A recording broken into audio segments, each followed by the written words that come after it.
Hello, everyone, and welcome back to another episode of Mormon Stories podcast. I am your host, Dr. John DeLynn. It is January 28th, 2022, and we are here for part 3 of our 3-part series with world-famous post-Mormon YouTubers, Jordan and McKay. Hey, guys. Hello.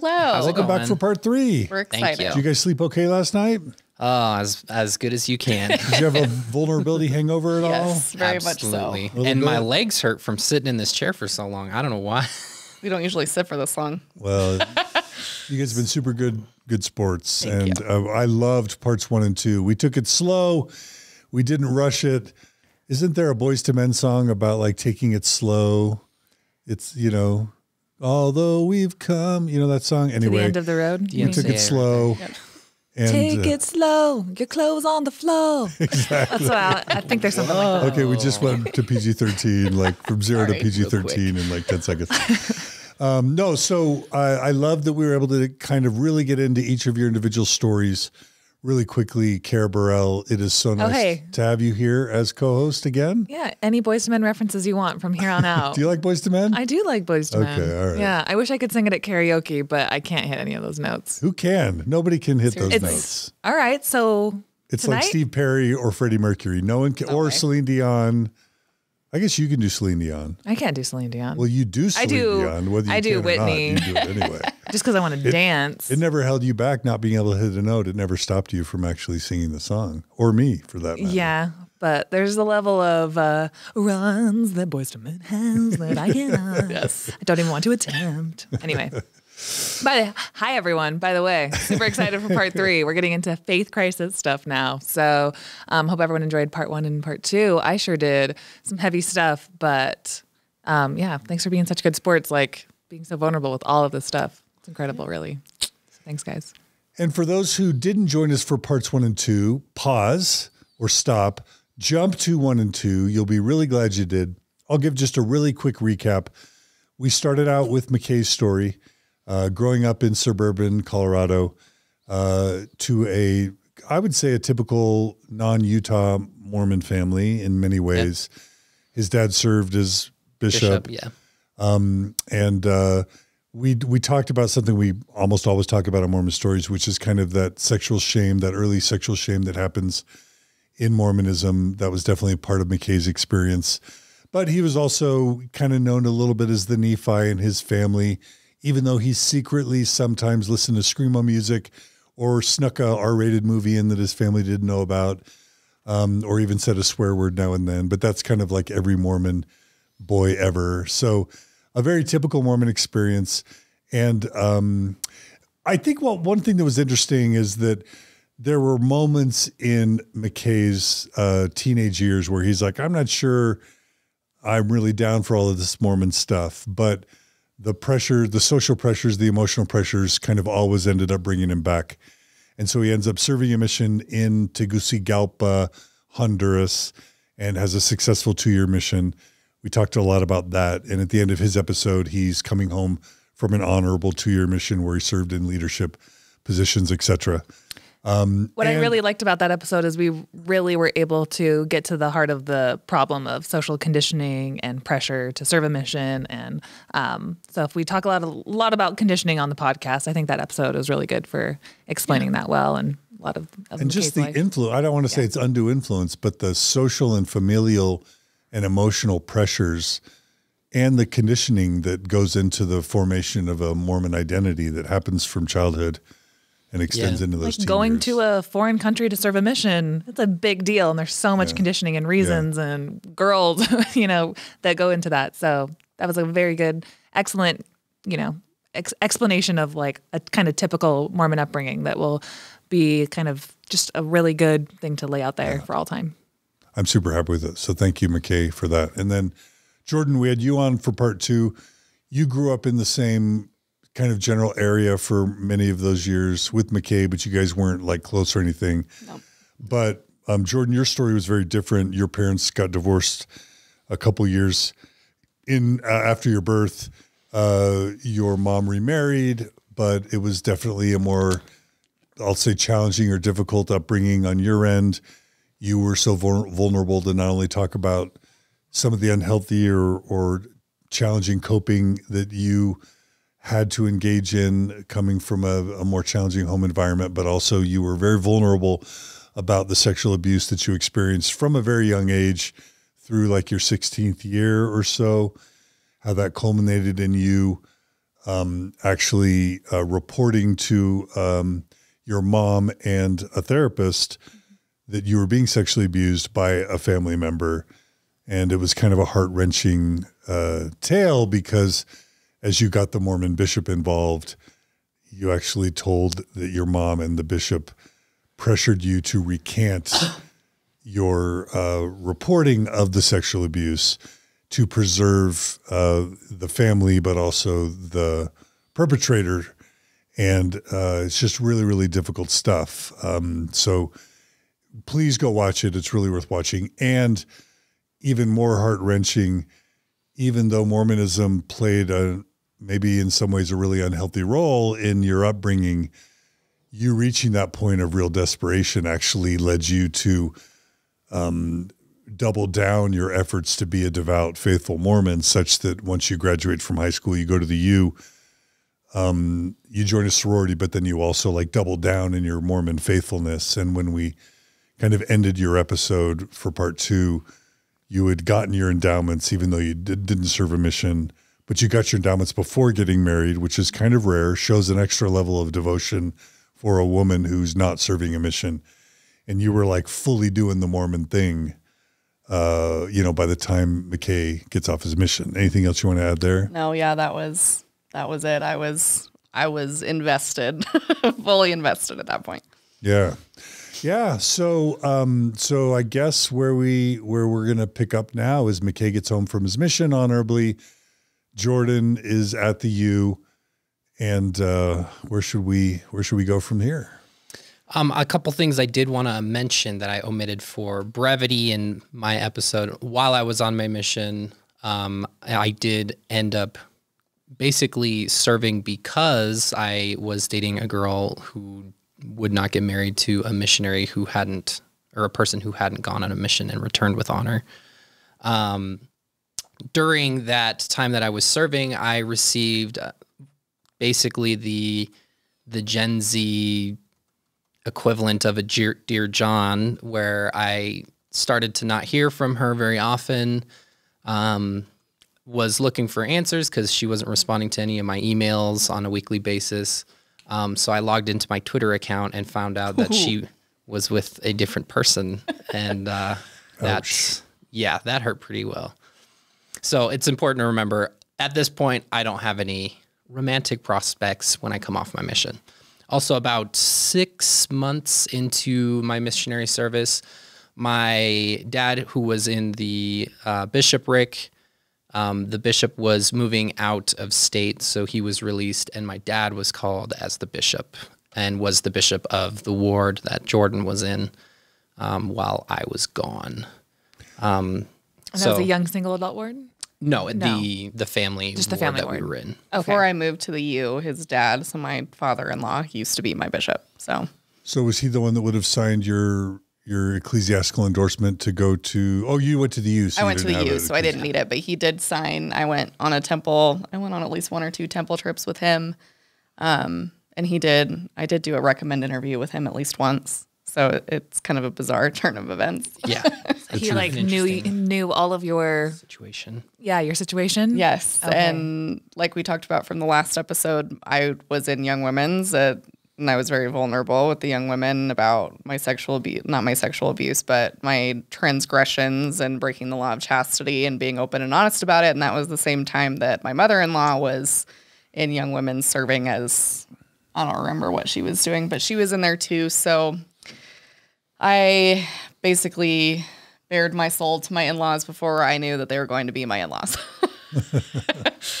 So that's an interesting addition to some things. But yeah, I come home from my mission right at the end of my 2 years. Literally, let's see, the day after I got home, I went and I got a cell phone.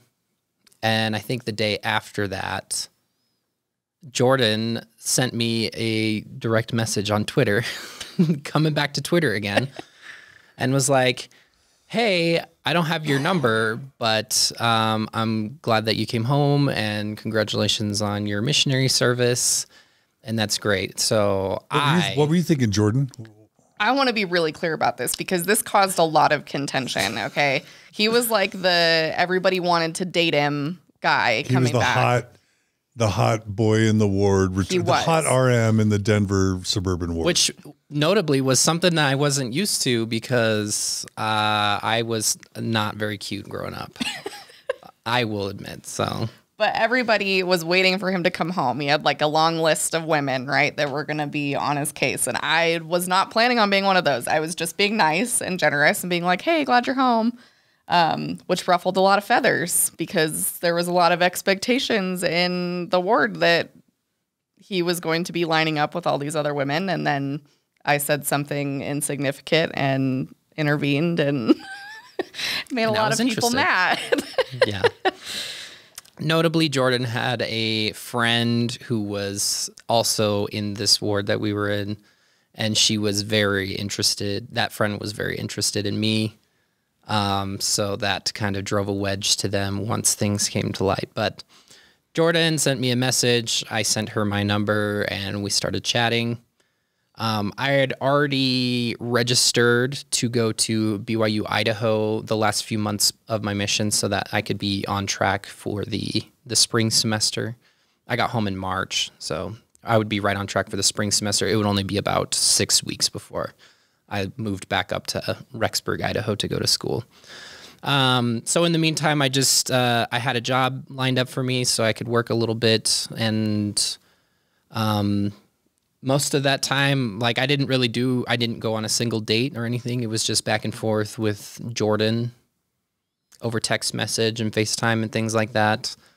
When the time came to move up to Idaho, I was going to pass through Utah and stop off to have a date with her, but my mom's not a big fan of making pit stops. She just wanted to drive the whole thing in one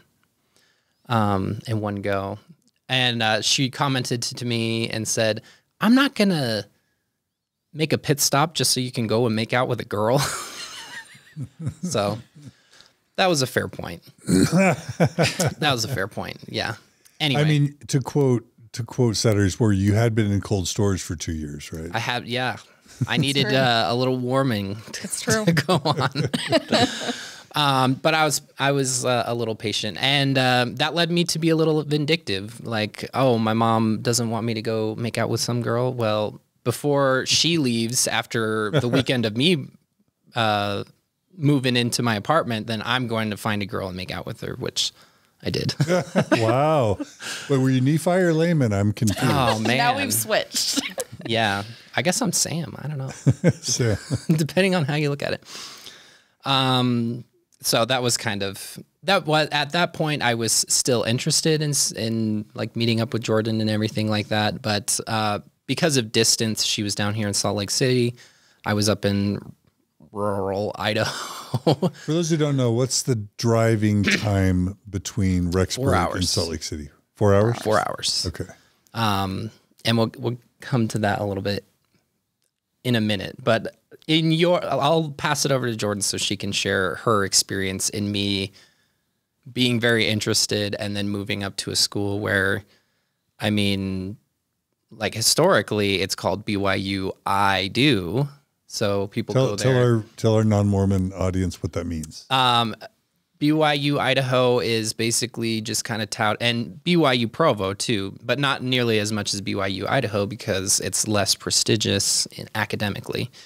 Is a place where people go and they expect that they will be able to meet a good Mormon woman or Mormon man and get sealed with them in the temple. So a lot of people go there with the Mormon meat expectation to get married. Mormon meat market, basically, right? Yeah. Yeah, and there's a lot of fresh, off-the-mission meat at BYU, Idaho. And 17, 18-year-old girls, right? Yeah. Yep. That always did bother me, that there was a lot of younger dating going on. Jordan is a year and a half younger than me, but that was within the margin of error. Anyway, I'll turn it over to you to let you tell your your bit of it. Well, how long were we talking before you got to? Like that whole 6 week period. Yeah. It was anxiety inducing for me because we had a connection. Like I knew that when we started talking, there was something there. And so we had a few weeks, we had a few weeks before he went to BYU. And so I was really trying to like solidify what we had going. I was trying to like put the nail in the coffin, so to speak. Was it a text connection? Was it a voice phone connection? We would or FaceTime did you guys and send We talked Snapchat nonstop. messages and stuff. Like it was constant. And you connected on around what types of things? Was there like Marvel comics? Was it chess? Was it video games? Like, was it gospel? What were your points of connection? Was it just steamy romance? Like, what was it? I think it was a lot of like romance connection type thing. I think there was we were both kind of labeled black sheep growing up in the ward. And so I think there was kind of a in common connection there because we were both kind of the odd ones out. And so it's kind of like, oh, the two little black sheep that everybody used to hate on are together now. And it's. Yeah. We had shares of like, or a shared interest in like alternative music and The Office and other sitcom type TV shows and things like that. So it was a lot of, I would be at work and she'd send me text messages or pictures of her dog and things like that. So just to be clear, are you Jim? Are you Jim McKay? Oh, I would have said yes at the Jordan beginning. Pam? Is Jordan Pam? And are you Jim? I would have said yes at the beginning, but as my years have grown, I've kind of recognized that Jim and Pam are kind of insufferable kinds of people. So who do you want to switch? I think I'm Dwight? Ryan and Jordan's Kelly. No, You're what? Oh, God. I'm Ryan and Jordan's Kelly. No. I'd say we more align with Dwight and Angela. Yeah, because we're both crazy and quirky. Yeah. I like it. I like Dwight and Angela. In the later seasons, not Angela in season 1 or 2. I was going to say. Kara, have you watched The Office at all? Do you even know who we're talking about? No? Kara. She's throwing out these really boys to men sorry. things. I have not had time to pick up. What is it called? The Office? Is it popular? Might have heard of it.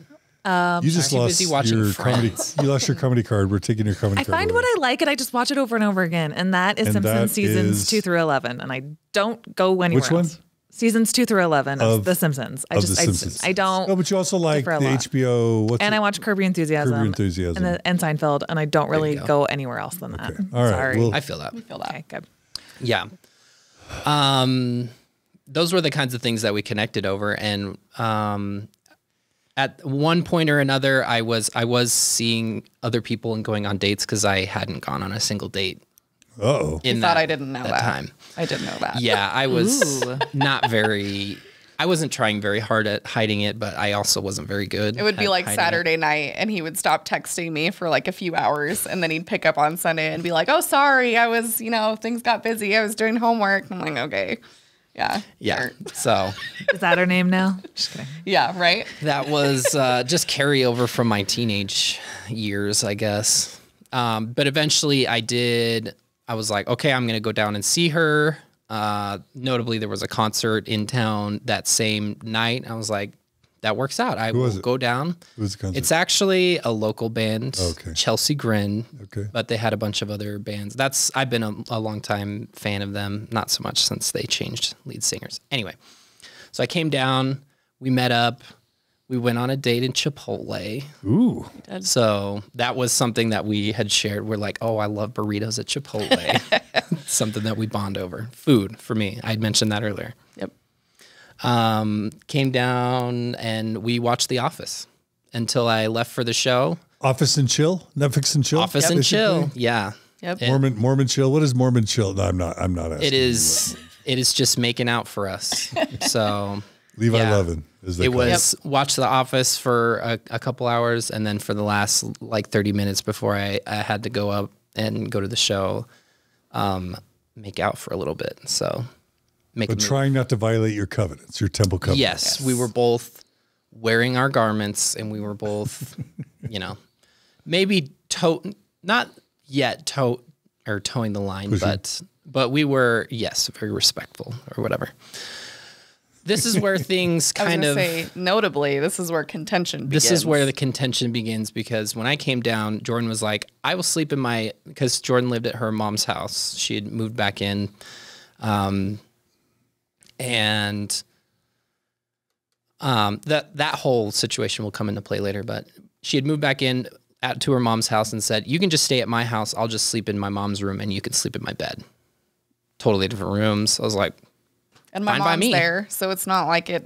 You know, my mom, like, she's not gonna be like, yeah, guys, you know, get to it. Like, there's no way that was happening. So, yeah. So I thought that's all good and cool. I go to the show and I'm on my way home back to her house from the show, and I hadn't said anything of this to my mom because I didn't think it was really relevant at the time. So she was like, oh, did you go down and see Jordan? I was like, yep. I went to a show with a former missionary that I had served with, and he had mentioned that he wanted me to take him to a show, so I did. I was like, oh, I'm going to stay at his house. Ooh, because so you lied to your mom. Yep. I knew that she would not approve of me staying at her house because law of chastity, we don't sleep over at girls' houses, even if they're sleeping in the same bed as their mom. I mean, I have to also imagine that, you know, if this is where Mormonism gets weird. If Jordan had confessed her prior, you know, sins or sexual history to her bishop, which was your dad could have conveyed that to your mom. Yeah. And there might have been a concern about Jordan having a checkered past, even though the atonement supposedly makes that all good. And so them being worried about your chastity, your purity, your worthiness. Jordan's already got a taste for that's exactly what happened. the I'll apple. keep this. The lusts of the flesh. Yeah, thank you. Yep. Keeping it classy. Yep. Yeah. And she mentioned already that in Young Women's that that McKay's mom did already hear her. So she knew for sure. I did not confess anything to his dad while he was bishop. I was paying attention. Don't worry. So got you. I like him. I'm grateful for that, but it was still out there. His mom knew. Yeah. So that could have very insightful comment there. It could have played a part. I'm not going to say whether it did or didn't because I've never asked them if that really played a part in that. I think it was more I lied to them. You lied. Absolutely. Okay. Yep. We'll try not to shame you too much. So the thing about lying to your mom and being on her phone plan is when you have an iPhone, she can track your phone. Oh. And she noticed that I had gone to the same house that I had departed from, which I had said. Your that mom is tracking your yes your GPS coordinates. Yes, and these are I'm a 21, I was gonna say, almost he's in his 22-year-old. 20s. So as I was we like, sometimes say, a grown ass man. You're a grown ass man. yeah, and your mom's tracking your my location. Yeah, so that was at the time I didn't realize that wasn't really a normal thing, and she even Anyway, I won't go too far into it, but I also rationalized it as, oh, I'm on their phone plan. I might as well do what they say. So the next morning she calls me and she says, hey, I saw that you went back to Jordan's house overnight. Did you get there early in the morning? I was like, yeah, I guess you caught me. She's like, you know that we don't do that kind of thing. We don't sleep over at girls' houses and things like that. And I was like, yep, I know. It just was the kind of thing that it was easiest to do. So I was able to rationalize it. And she slept with her mom. I left something in her mouth. Seriously, anyway, so that was kind of the rocky start to our little relationship. We forged in a lie. Forged in a lie. We went to church together the same weekend. We took pictures, and then Jordan posted those pictures on social media, and That's when all hell broke loose. Began to learn that we were going on dates and stuff like that. So do you want to go on with the next bit? I think from that point forward, we had ruffled some feathers, right? Because there were women in our childhood ward that were planning on going out with McKay. And then I entered the scene and stole all their hopes and dreams away from them, right? And so I hope they had other hopes and dreams, and I was just one prospect. I hope that they were okay. So essentially what happened is a kind of group of girls that I grew up with who kind of viewed me as the black sheep, the odd one out. The Jezebel. Yes, The Jezebel. absolutely. And they treated me as such. And so when I started dating McKay, it essentially became a mission to inform his parents of who I was and what I had done, and essentially break us up. And that was their goal. And they put in some serious work.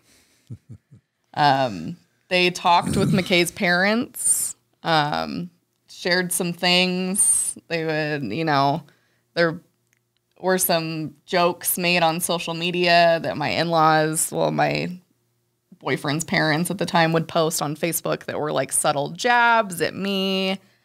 Same thing with, his siblings. I was very much not well received on this end of things. And that went with the rest of the ward too, because the ward that I grew up in, they knew what I did. And so when I started entering McKay's little sphere, things started to go kind of poorly. So that started things on a really rough note. Yeah. When I got home from that trip, I lived in the same apartment complex and was still friends with the ex-girlfriend that essentially got me out into the mission field. And I remember when I got home, she was like, "Hey, come to my apartment real quick. I need to talk to you." And I was like, "Okay, whatever." She lived down the hall from some of the girls that were in my family home evening group. So I was like, "I'll just go over there after, whatever." And she essentially pulled me aside and was like, "Did you know about all these things about Jordan? Has she told you about these things?" And she had mentioned like some sexual sins with another guy that was in the ward that we were in, and was like, "I don't think she's who you think she is," and everything like that. And immediately I text Jordan and was like, "This is what she's saying, and this doesn't sound anything like you had told me." And Jordan was like, "No, that's absolutely not true." So I was like, well, this person didn't even have the guts to tell me on my mission before anything started with another person that they were dating another person. I don't really trust their judgment in saying things like this. It sounds like gossip to me. So, well, here's a really important part of Mormon culture if you've broken the law of chastity. So about a month into McKay dating, probably around the same time, at least probably only a little bit longer, as someone who had broken the law of chastity, has had sex before, within the first probably month or 2 months of McKay and I dating, I sat him down and we had a serious conversation. And I said, "This is what I've done. I've had sex. I've broken the law of chastity. This is the people, like, this is the amount of partners I've had." I laid everything out on the table. I talked about the sexual abuse because there's this kind of perception in Mormon culture that, the construct of virginity is very serious. That's your virtue. And so if you don't have that anymore, then it kind of puts you on the lower list as far as potential spouses go. Spouse needs to know your damaged goods or something. Exactly. Your chewed gum, your manhandled Snickers bar. Yep. You're the board with the nail that's, got the hole in it from the nail that had been driven in. Right? Yep. That's exactly it. And so that was the mentality that I grew up with. Those are the lessons that I got in Young Women's. And so knowing that and knowing his family is, I don't want to say prestigious, but they are like the model Mormon family. All their kids went on missions. Dad was bishop. Mom's been in a bunch of callings. Like they're the model Mormons. So when I entered the scene, I knew things weren't going to go smoothly. But we had that conversation, and I had shared everything with McKay and said, "This is exactly what I've done. This is, I've laid it all out." And so they started accusing me of sleeping with random men in the ward, boys that I had never engaged in, never had in a relationship with. And so that's kind of what started to fuel the fire, was they started to make all these things up. Yeah. And technically in Mormonism, there's that scripture in the Old Testament, "Though your sins be as scarlet, they shall be as white as snow." So it's basically referencing the atonement that, okay, I don't like the part that like sin makes you dirty or tainted or bloody, but at least there's this idea with the atonement that you should be forgiven and then it's all wiped clean. but maybe, we're human, and maybe some of the, I mean, these girls were competitive, right? They wanted the stud. They wanted the RM Colorado stud, and they were pulling out all the stops to compete with you, basically. They were. Basically, yeah. And I mean, life's hard to be like a hot commodity. I mean, it must have been rough. Yeah. Oh man, I wasn't malnourished by any means, but I was definitely the skinniest. I ate a lot when I was on my mission, but I was despite that, I was still the skinniest I'd ever been in my life. But yeah, it's funny that the messaging that they glean from the Bible of though your sins be as scarlet, they shall be white as snow, in contrast with the sexual or sin of sexual nature is next to murder. Like, you can see where people will be like, oh yeah, your sins are okay, but it's not like you didn't do it. And we all still remember the terrible thing you did. So, well, anyway, he was okay with it. Like, we had that conversation, we talked about it, and he was like, none of those things matter to me. Like, he was, So let me ask about that. So there's two things. McKay, I could imagine you potentially saying, hey, I saved myself. This is Mormon vernacular, probably Christian vernacular. I saved myself. You cheated. Like, you didn't save yourself. I'm going to hold out for someone that is worthy. What kept you from holding that against Jordan? I'm curious.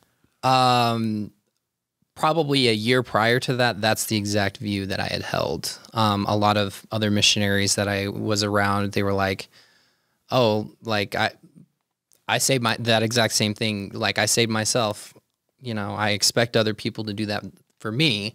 But there was a lot of growing up that I did in that last year where I realized that it's just a ridiculous worldview to hold that if a woman didn't not have sex before she got married, that she is less than in any way, physically or emotionally or anything like that, because it's absolutely not the truth.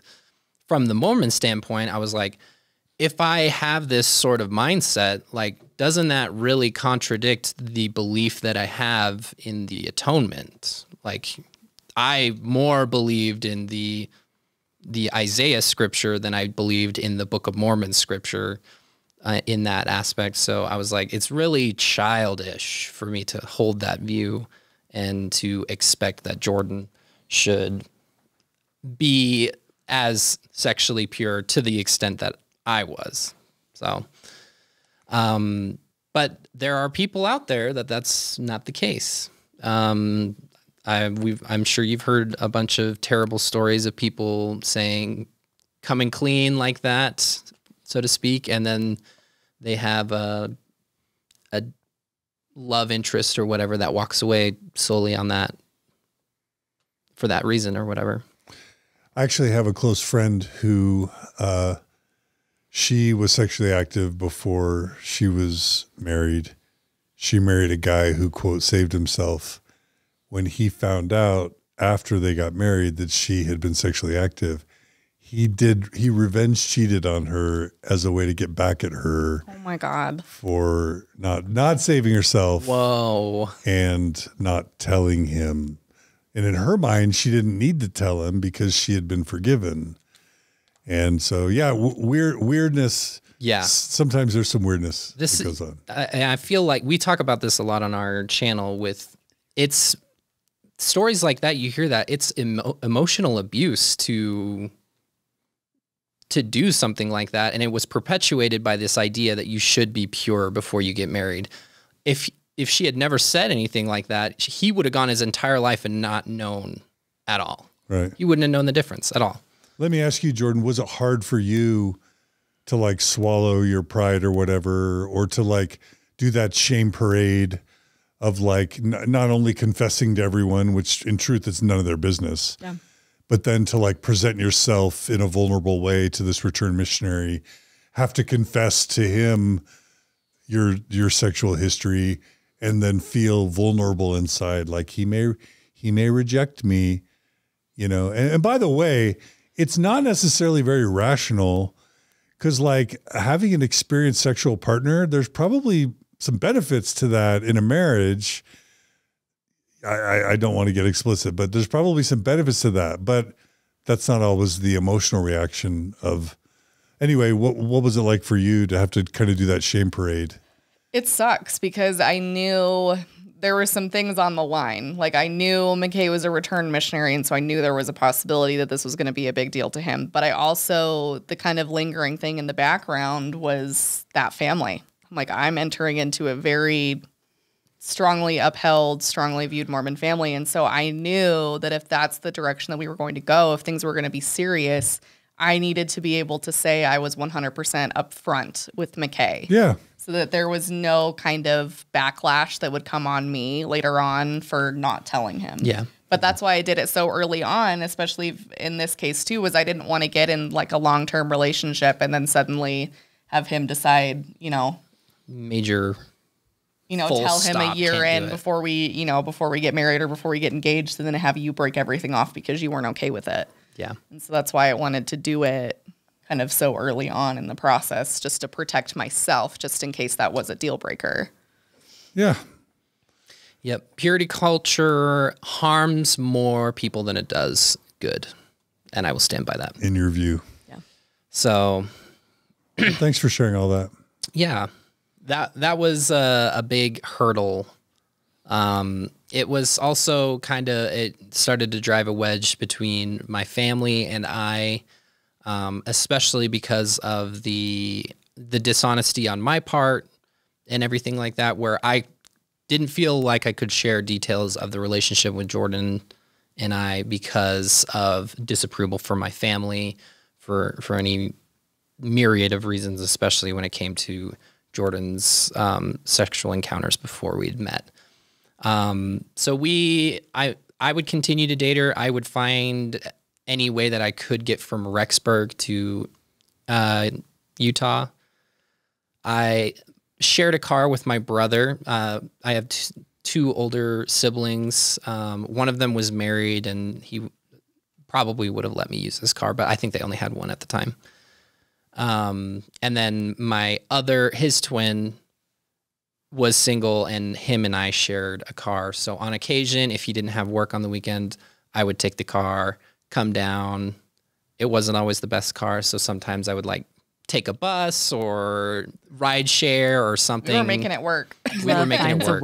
So how long did you guys date for? Let's see. I carried out that entire semester. So from around April to, I think, July. I think the semester ended right before my birthday, which was also a big kind of inflection point with the relationship with my parents, because it was the first birthday that I was going to have being home from my mission, and they really wanted me to go home to Colorado and visit them, because up until this point, I hadn't returned to Colorado after moving to Idaho. And Jordan lovingly planned a bunch of stuff for us to do for my birthday, and that sounded appealing, to be with someone that I had a great relationship with, and I think at that point had told you that I had loved you. Aw. I'm pretty sure we were yeah. Oh, by that point we were married by then. We were pretty deep into it, right? So you dated how long before you got engaged? We hadn't even gotten engaged at this point. I think that was July. I told you that. Just for the sake of time, I'm just curious how long your courtship was. Dated for 5 months. Okay. Until we got engaged. Okay. Sorry. Cool. So you dated 5 months, got engaged, and then how long was your engagement?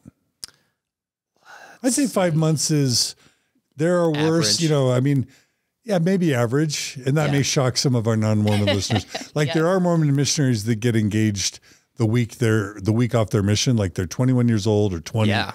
They get off their mission and they're engaged within a week. But those are people that they already know. I mean, I don't want to come across like everyone meet the first girl and then they get engaged. I mean, you're talking about people who probably already knew that girl, whatever, before they got home. But I'm saying I was engaged within 3 weeks with Aaron. So of him returning home. No, I mean, from dating, from hi, I'd like to seriously be in a relationship with you, to we know we're going to get married and we're going to get engaged. It was 3 weeks. Yeah. I think Margie and I dated 5 months and we were engaged and were married within 10 months of meeting each other.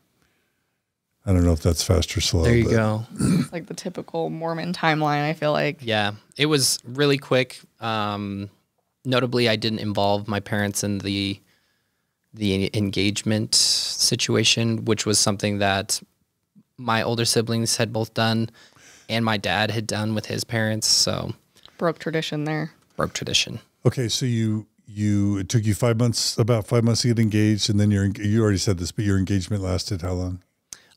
3 months. Okay. From So long. That's torture. I know, right? It initially was going to be longer, and then we ended up moving the date up. Yeah. I can't even remember why. Why was that? Do you? Because this is going to be obvious to everybody, but like if you short. have saved yourself, and I'm using air quotes, you're a 21, 22-year-old male, sometimes 20-year-old male, and you've never had sex, and you're not allowed to have sex. And so this pushes, I think, a lot of young Mormon couples to get engaged super quickly and then to get married super quickly so that they can have sex. And maybe there's some good things about that. There's also some clearly bad things about that for some couples, because it pushes a lot of couples to get married maybe when they're too young and maybe before they really get to know each other. Yeah. And what I've dealt with as a coach and a therapist over the years is all these marriages where once the faith crisis unravels, the couple says, I probably wouldn't have ever married you if it weren't for the church. If it weren't for the church and our rush to get married so that we could have sex. And so anyway, that's just a little bit of like insider info about Mormon courtships. Tell us just really quickly, in terms of your faith journey, is there anything we should know about your courtship prior to marriage that plays into your faith journey story that's important? We were devoted. Yeah, we were devoted. We wanted to get married in the Salt Lake Temple. So it was not even a question about do we elope? Because at that time, if you got married civilly, there was still the 1 year waiting period before you could get sealed. Because, I mean, wedding planning is a joke, but that was not even a question. It was you have to get married in the temple, in the Salt Lake Temple. So we planned everything around that. As soon as there was, they opened the schedule for 2018, Jordan was literally, I think she went into work late so she could be on the phone as soon as they open and call and get a date in order for us to. At the Salt Lake Temple. Yep. Yeah. Really quickly, and this isn't me prying, it's just whatever you want to share. Sure. Was it hard for you, Jordan, to have been sexually active and then to like be really serious with someone where you're not allowed to go there and you're not supposed to go there, or it could jeopardize the plans? And even you, McKay, I think you had probably maybe goofed around more than some Mormon boys. I don't know in that regard. So is there anything you guys want to share about how difficult it was to stay, quote, worthy or, you know, obey the, quote, law of chastity during your courtship? And this is true for probably all Mormon couples, whether or not either one of them was sexually active. Sure. Yeah. Prior to, you know, their courtship. Is there anything you want to say about that? I'm not asking for I feel details. like we were pretty hypervigilant about it. Yeah. Me especially, because I did not want to fall back into same repeated habits. And I felt like a lot was on the line with the temple, you know, if you do screw up. And there's a shame parade of having to, you do the announcements, you send them out, everybody knows. Yep. And then if you sin, you have to like change the date. This is for non-Mormons who don't know. You send out the temple, you know, the announcements for the wedding. Everyone's excited. And then if you sin and you have sex or even become too sexually involved and you confess it to your bishop, then they'll tell you have to postpone or change the date of your wedding so that you could repent. And that's another shame parade thing in Mormon culture, because then everybody knows why. Yeah. And it's embarrassing, right? Did I get that right? It's a huge shame aspect. And that was definitely something we wanted to avoid. In a lot of aspects, I think we towed the line, like with cuddling or whatever. A lot of Mormon couples, they don't do that, making out with kissing with tongue or what. I've seen stuff on Reddit recently where they have to explain explicitly what things are, or else people rationalize them. But really beyond that, it was both in our minds, this is where the line is, and we're both going to hold each other accountable so that we can go to the temple and get married. But there was definitely the the drive from both of us where we're like, man, I wish we could just get married soon. Let's go. There's a sense of urgency there. There's a huge sense of urgency, and luckily it did come from both sides of the relationship. But we were making it to the dang temple. yeah, I was not about to screw it up. Make it a worthy. yeah. Originally, we had set the date for March, and then we moved it up to March January of 2018. And then We that's moved it like up too to long. January. Yeah. It's too long to wait. So Yep. you moved it up to To January. Yeah. January. Too much stuff going on, and we're like, whatever, we'll do it in. I think it was because we wanted to have our reception in the Joseph Smith Memorial Building next door to the temple, Which we did. which was great. That's some street Mormon cred right there. That is some street Mormon cred. Do we want to talk about our interview with the stake president before? Did you put that in the outline? No, I didn't. So because he was staying with us for the majority of the time, we got both interviewed by the same stake president to get married, and by the same bishop. And so when we went to do our interview with the stake president in order to get our temple recommend to get married, he was a little bit of a bizarre man.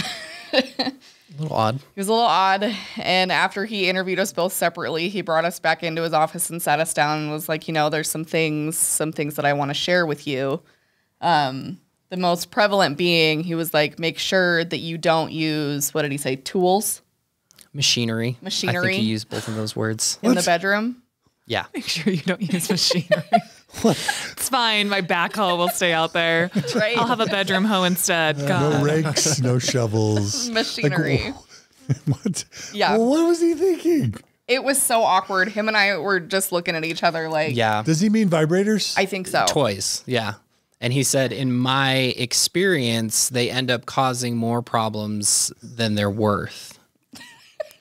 I was like, okay, that is a really small data set there, friend. Your experience with one woman. I know. What? It's like, But he was very emphatic about it. He was like, Yeah. that's not sanctioned. That's not of God's law. Like that's, No. yeah, like God gave you everything you need to be able to love each other. you don't need anything else. And I wish there was some way that we could show people that we're not lying when we say this. We've shared this multiple times and people are like, there's no way, but it happened. It was so awkward. We walked out of that interview like, what do we even, What do we do? what do I'm you waiting even do for a with that? joke from Kara. I'm just waiting. Oh, my only joke that comes to my head is Mrs. Stake President. Can I go give her a hug and be like, you had a hard life, sweetheart. How you doing? That was what was going Hanging through in my there. mind. So that was an interesting part right before we got married. And we're like, okay, that's not really how I feel, but okay, whatever. Did you want to take his advice or just, chalk it up to him being a crazy person? The latter of those two. Perfect. Yeah. So No more questions from we me. had no interest in taking that advice, but For those who don't know, for the non-Mormons and even for some Mormons, there was a time when the Mormon Church outlawed oral sex. In the early 80s, Spencer B. Kimball issued a memo instructing all Mormon couples that oral sex was forbidden in a Mormon marriage. And this is a really interesting side note.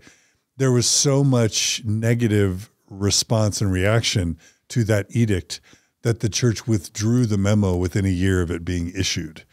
And this is all factual and you can look it up. So was it withdrawn? I thought it was just dropped. I didn't think they ever officially withdrew it. Did they? I think they just stopped enforcing it. well, I could be wrong though. no. I don't know the exact Either way, they details. don't All do I that. know is it was discontinued. Yeah. That Yeah, I think it was like 9 months was all it took. Yeah. But still for a long time, it's been folk wisdom within Mormonism and probably taught by many bishops and stake presidents that oral sex absolutely. in a Mormon marriage is verboten. Yep. Yeah. Yeah. And I think a lot of those things, a lot of aspects that maybe it was said once, it has ripple effects. Like people just repeat it and it makes its way all the way through the church. Yeah, there's So- I have heard of quite a few, especially BYU Idaho professors who have said that sex is only for procreation.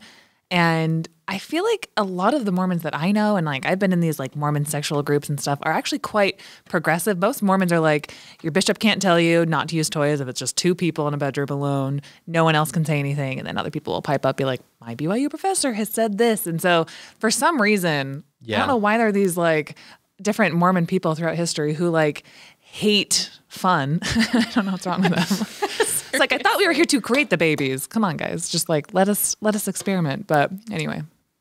Continue. Yeah, it is kind of weird. I've heard a lot of similar things.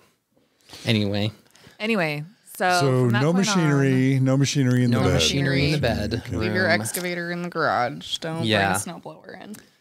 So, do you want to go over our wedding and stuff like that? Yeah, I feel like our wedding was mostly uneventful. We got it's sealed. not a good thing to say. It was like in a nice way. Like there was no like big problematic. No, but you were in love. But we were head over heels in love, Yeah. and had your amazing reception in the Joseph Smith building. Oh yes. And all your family attended.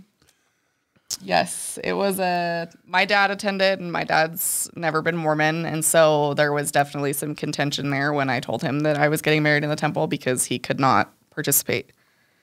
Yeah, for non-Mormons who don't know, when you get married in a Mormon temple, non-Mormon family and friends are not allowed to attend the wedding. So they show up and have to sit outside the temple. Yep. This is still true in 2022. And kids, non-adults who haven't been through the temple, so if you have younger siblings or cousins or whatever, they're not allowed to attend the wedding. Only endowed worthy Mormon adults are allowed to attend. And then this is just the most mind-bending thing of all. If you're not fully worthy by the church's standards, which includes paying 10% of your income annually to the church, even if you're the parent of the bride or the groom or a sibling of the bride and the groom, you will be excluded from the wedding. And so to this day in 2022, that's one of the most cultish things about Mormonism is family and close friends are often, almost always excluded from the marriage of their child or sibling or parent or family member. And in your case, I'm thinking about your dad. He loved you. He can't go to his own daughter's wedding. Yeah. I mean, he, as most parents do, was under the assumption that I would one day get married and he would walk me down the aisle. That was kind of his expectation, which rightfully so. And so there was a lot of frustration on his end when that was not going to happen. And when he, had to awkwardly sit outside in the lobby with the rest of the people who weren't able to participate, which was quite a few family and friends that we had that couldn't go in. And most of the wedding party, I think we had 5 groomsmen and 4 bridesmaids, and only my older siblings. Out of the 9, 2 people were actually there for the wedding. Yeah. So there was, it was mainly just family. And so that was kind of it. The reception was great. That's why we had a bigger reception, because I wanted to make sure that I kind of made up for the fact that my dad couldn't participate, which is why we got the Joseph Smith Memorial Building.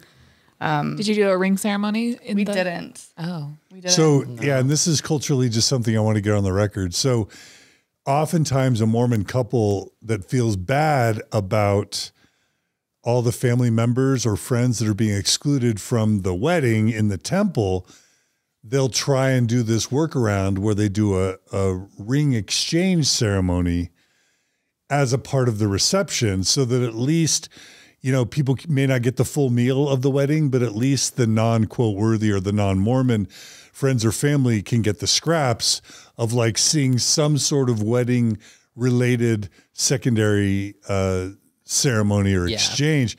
And then you'll get hardcore Mormon bishops and stake presidents that are like, nope, nothing. You are not allowed to have anything that resembles a wedding ever in the reception, because then you're just disincentivizing people to get temple worthy or to join the church or to go to the temple.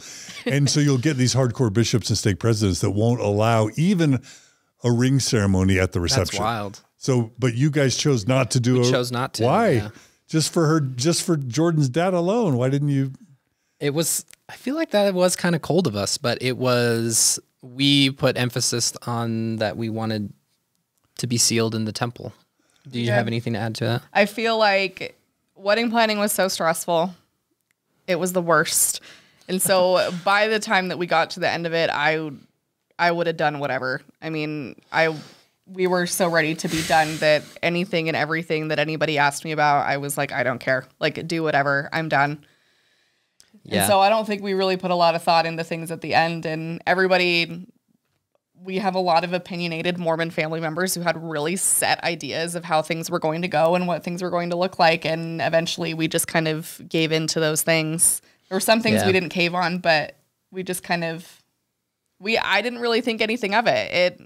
I was still coming from the perspective of my dad wasn't a Mormon. And, you know, I might be able to change his mind at some point, but it wasn't going to happen anytime soon. Yeah. So I didn't really care, which is kind of, I look back on that now and it's unfortunate, but that was kind of, I don't think there was anything else really crazy about our wedding. No. It was a good time other than that. Yeah, it rained in January. But there is this cultural idea that it cheapens the temple ceremony to have a ring ceremony at the reception. Yeah. And there's pressure against that, right? Yeah. That's also why we wanted to have the reception right there next to the temple, because it's like, this is the central part of our marriage, of like the central tenet of our lives and everything like that. So it was just kind of to add the emphasis on there. And so Jordan, you had already been through the temple for your own endowment. Mm-hmm. So doing your endowment in preparation for your marriage wouldn't have been maybe a shock to your faith. Well, was there anything about your Mormon experience from your wedding prior that you want to mention as sort of the beginning cracks of your faith starting to unravel, or was it just stuff that happened after?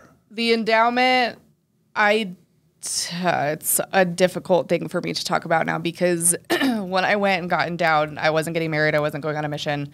I just thought it was, you know, I felt like because I was unworthy, I had this like really intense almost justification or proof that I needed to have that I was really a member and I was like really in it for the right reasons and I was devoted. So I'm like, the best thing that I can do is go through the temple, right? That's like the most committed thing that you can do. And so my mother would not tell me anything about it. My grandmother, because of the Satan warning. Because of the Satan warning, you're right. God will not be mocked, right? And so my family was kept everything under wraps, and I have anxiety. And so I was panicked about what was going to happen because I didn't know, and I'm a need to be in control person. And so I looked it up online. And I had, you know, one of Mike's videos comes up and I open it and I thought it was fake. So these are the Mormon temple ceremony videos that have been put on YouTube. Yep. The full ceremony. Yep. Right. And so I watched probably, I don't know, like 2 minutes with all the clothing on. And I was like, this is staged. I was like, they're lying. This is anti-Mormon lies. There is some stupid person who got all these people together. There's no way you wear a green apron in the Mormon temple. There's no way. Those weird hats and scarves. There's no way. There's no way. And so I didn't believe it. I was like, and then I felt guilty, right? Because I had looked it up and I was like, oh my God, now I'm not worthy to go through the temple because I looked this up on the internet. And so I was like, all right, I prayed about it because I was like, well, now I have to repent because I screwed it up. And so I was like, all right, I'm just going to go into it and we'll just see what happens. And when it started, I was like, oh my God, this is not staged. This is exactly what I saw the night or two before. And this is exactly what's happening. And so I thought the whole thing was bizarre and I felt off about it. And I was kind of like rolling with it until the, oh God, hear the words of my mouth chanting bit started. And then that was kind of it for me. I knew something was... What do you mean it? I knew something was off. Like that, I feel like when you think about the shelf metaphor for adding the things to your shelf and what eventually breaks your shelf when you're talking about Mormonism, I think that was the initial first shelf item. You didn't like the chanting? No, it felt very culty to me. I didn't understand. Like, there's no explanation really of symbolism. The temple prep classes that supposedly prepare you for this experience don't actually prepare you. And if you ask questions and you try to further your knowledge about the experience, 90% of the time, the messages that I got were, you just need to keep going. Like, just keep going more and you'll understand it. And so I did, and I kept doing that, and nothing changed. But that first experience, I was like, this is, plus I have anxiety. So like all the clothes switching and it's just a lot. And then trying to remember everything at the end, the phrases, it was just, for a person with anxiety, it's not exactly the most awesome experience. But I knew, like, I look back on that day and I thought, I felt guilty. And I think my kind of off feeling, I thought, was because I had watched it, the night before. And I was like, that's where it's coming from, because I sinned and I looked this thing up, even though I know I wasn't supposed to. And that's what ruined this experience for me. But I look back on that now, and that definitely wasn't why. But I didn't like it. So when we went through the temple to get married, the only thing that we had to do was the little name exchange thing. And for those who don't know, you're assigned a new name when you go through the temple and get your own endowment. So you could be given the name Isaiah, or you guessed it. Is that your Yeah. So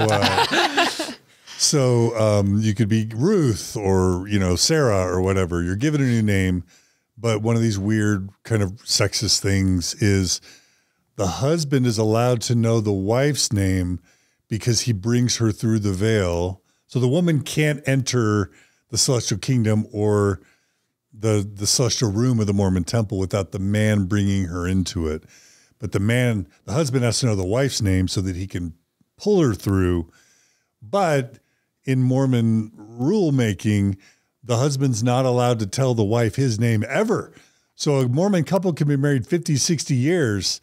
And if they're obeying the rules, he always knows what her new name is, but she never knows what his new name is. Yep. And that's one of those weird kind of sexist oddities, along with the fact that when you guys went through, McKay, you would have covenanted with God to obey God. But in the Mormon temple ceremony, Jordan, you would have covenanted to hearken unto McKay as he obeys God. Yep. And so the woman covenants with the husband while the husband covenants directly with God. Now, because so many feminists and activists on the internet have screamed bloody murder in the past 10 or 15 years, just recently the church changed that part of the ceremony without explaining how it was revelation before, and it was only changed because of people complaining, but somehow it's still revelation after. Well, I think the church kind of avoided mighty coincidence there. Yeah. We actually talked about that at length in our latest that language bothered me. I was going to ask you whether either the name thing or that language bugged you. The name it bothered me weird. even. What? It bothered you? It bothered me even. It was not something that I really wanted to, because I saw Jordan as my equal. I didn't see Jordan as my subordinate, which when you set your marriage up like that, it just does not. I can't imagine where that sets you up for success, where you believe that you're better than your spouse is. Yeah, and I love that you said that, because I want to always make sure that we highlight that just because we're in a system that's very patriarchal and sexist doesn't mean that Mormons in that system are just as sexist as the other ones that can be, that are formed in that. And I think my husband is a good dude. I think you were a good Mormon in the church and you recognize the sexism and were uncomfortable with it. Just like, other men might have like discarded this new girlfriend because she broke the law of chastity. I think there are a lot of good Mormon men, especially like that have the like healthier social conditioning about what, just what is more acceptable now versus what was acceptable for our parents, 20, 50 years ago. So I really think that so many Mormon people are recognizing that these things are wrong and uncomfortable. And just like John said, like when people make enough noise about it, things will get changed, because Mormons, like there's a seed planted of equality and justice and revelation that we get from the church, that we say, this is wrong. Is there any way we can change it? And when we just like butt up against this orthodoxy, this head that says that we're not going to change it, either you walk away from the church or you just complain enough until something, nuances and like things reform. And so anyway, I just wanted to point out that, there are really good people in the church that recognize that there's things that are wrong about that. And I'm conflicted because on the one hand, I'm happy when the church changes. To their credit, yay, they make changes sometimes. On the other hand, they don't own up to their mistakes. They don't apologize. And when they make a change, they just kind of quietly make the change, but don't really ever acknowledge that it was bad or wrong before. And so I feel bad for them. In some ways, they can't win. They're never going to please us. I mean, I don't feel bad for them, but Nor do I. They're never going to please us. So, Okay. yeah. So the sexism in the Mormon temple bothered both of you. Yeah, I considered myself a feminist. By the time I got to college, I considered myself a feminist. So that always... I mean, you went to the U. So. I did. I went to the anti-Mormon university, right? So I was corrupted by the liberal agenda. I know. But it opened my eyes to things that I hadn't considered before. And because of that, I felt like there was a lot of things within the church that were not right. And the 2015 thing happened when I was a freshman in college. And that was a big... Explain that. So the 2015 policy that the church put out basically stated that this kind of confused me in the beginning. So if you have a family, if you have two lesbian, gay members of the LGBTQ plus community that have a child, that child couldn't be baptized until they turned 18. And even when they turned 18, they had to disavow their parents' lifestyle and essentially say that I disagree with you and what you're doing in order to be baptized into the Mormon church. And that really, it struck a chord with a lot of people. This is known as the 2015 exclusion policy. Another part of it was same-sex marriage was declared an act of official apostasy. So even though same-sex marriage had been legalized that year by the U.S. Supreme Court, the Mormon Church responded to the legalization of same-sex marriage by declaring a legal constitutional act of same-sex marriage as not only an act of apostasy, but a required grounds for immediate excommunication. And so those two parts of the policy caused so much outrage in the church that within 3 or 4 years, the church had to actually rescind the policy while claiming that it was a revelation to have received the original policy and was somehow miraculously still a revelation to rescind it. God wanted to implement a 4-year policy that caused so much distress in the church, but it was all part of the great plan. Am I being sarcastic? Am I being a little bit? That is really toned down compared to how I would have described it, honestly. So when that policy came down in 2015, what were you saying? I was in a sorority. I was at a liberal university. I had a lot of gay friends. I had a lot of friends in the LGBTQ plus community. And so when this came out and people asked me about it, I had no ability to justify it. Like I could not, no matter how I strung it, there was no way for me to explain it. Cause I was the token Mormon in my sorority. So my sisters would come to me and be like, explain to me the 3 levels of heaven, and there would be things that I could explain and things that I'm like, yeah, I can teach this to you. But then they'd come up to me about that policy and I'd be like, I honestly don't know. Like, I don't agree with it, which is one of the first times that I really found myself like openly disagreeing with church policy. And so I couldn't explain it. I couldn't tell people why it existed. And I couldn't be like, it's for the betterment of the Lord's children. I couldn't, because I didn't feel like that. I felt like it was exclusionary and there was no reason. Yeah. How do you explain a very obviously exclusionary policy and in a way that allows you to say, yes, we're inclusive, but no, we exclude those people. They're apostates. They should be excommunicated and removed from our church. It sounds Wasn't it the reasoning bigoted. that there was also like polygamous families? If you were polygamous, your kids couldn't be baptized as well. And they were trying to make it sound like it was just anybody who was not having parents. We didn't want to set, parent against child and have them have, be alienated from their parents and aligned with the church. So what we're going to do is we're going to make them have that decision when they're 18 and just completely ignore all of the bigotry that is that kind of like their reason? Inexplicably, their justification was to protect the children. So somehow telling a child when they're 8 or 12 that they can't get baptized, it was somehow motivated by a desire to love and protect them, because maybe in their minds it would be just so confusing for that child to, on the one hand, be baptized into a church that is also bigoted and or condemning the choices in the lifestyle of that child's parents. Yeah. And so in the church's benevolent mind, they were protecting the children, but it just ended up being a disaster. I thought that reasoning was fair, like, because I was still Mormon in 2015. I thought that was a good reason for about 5 minutes until I realized, I was like, do they not realize how much bullying and how much exclusion that's going to lead to when you're the only kid who can't have the priesthood, but you're still attending church with your family? Because realistically, how that's probably used is families, like we all know that there's a mixed orientation couple, they get divorced.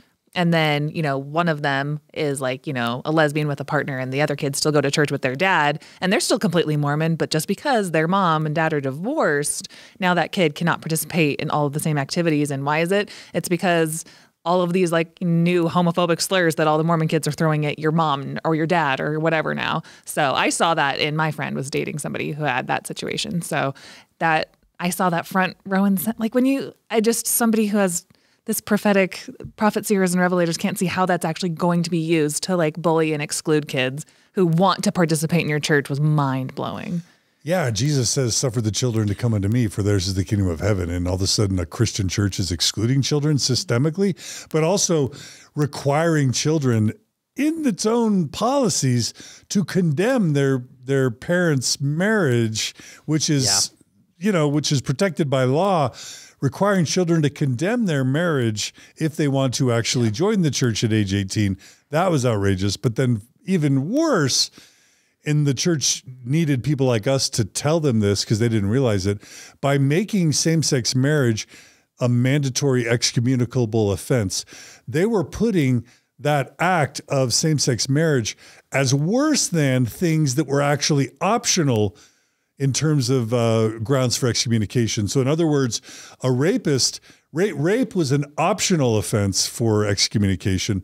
Sexual molestation, pedophilia, theft, business theft. There are all sorts of policies to this day which were optional in terms of excommunication. You could just be disfellowshipped for them. They were making same-sex marriage worse than rape and pedophilia. And we embarrassed them to the point where they recognized the error of their ways, and they eventually changed that. But that's how it was for 4 years. Yeah. Legal marriage. And that was so bewildering, and I'm sorry we're just ranting on this, but like, doesn't the church want, if it's going to be two men, wouldn't the church prefer that they have a loving, committed, monogamous marriage together than to have them not married, not committed, and just doing whatever they might do? Like, you would think the church would celebrate and rejoice a monogamous, committed, long-term relationship over maybe some of the alternatives. But no, the church would have rathered them not get married and just live whatever lifestyle, just for whatever political reasons. Yeah. Yeah. And I couldn't, at that point, I had diverged. I mean, I was raised pretty conservative, and so I'd started to diverge from those teachings, and the same thing. I couldn't. Yeah. How do you share that in a affirming way to someone as a member of that community? You can't. And so that sat on my shelf for a while.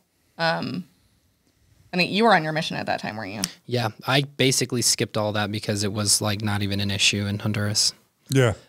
Just culturally, it was not a thing that was acceptable by anyone. Same-sex marriage. Yeah, so wasn't there that yet. I know a lot of other missionaries at the same time were getting like talking points from their mission presidents to be able to avoid any issues or anything like that. But I didn't even know the full extent of what that included. I think maybe they sent me an email. I was more interested in email or talking with my family at the time. Yeah. So it was Let me ask you, Jordan, we've already addressed this, but I want to come back to it. What was it like for your dad to be excluded from his own daughter's wedding? Did you ever even talk to him about it? And did he ever express his feelings? Most of the people I asked this question say we never talked about it. And I'm just curious how that was for you. We never talked about it. So that's going to be shocking information to you, but we didn't. It was such a point, like I knew he was so frustrated about it, and it made me so uncomfortable that I never brought it up again.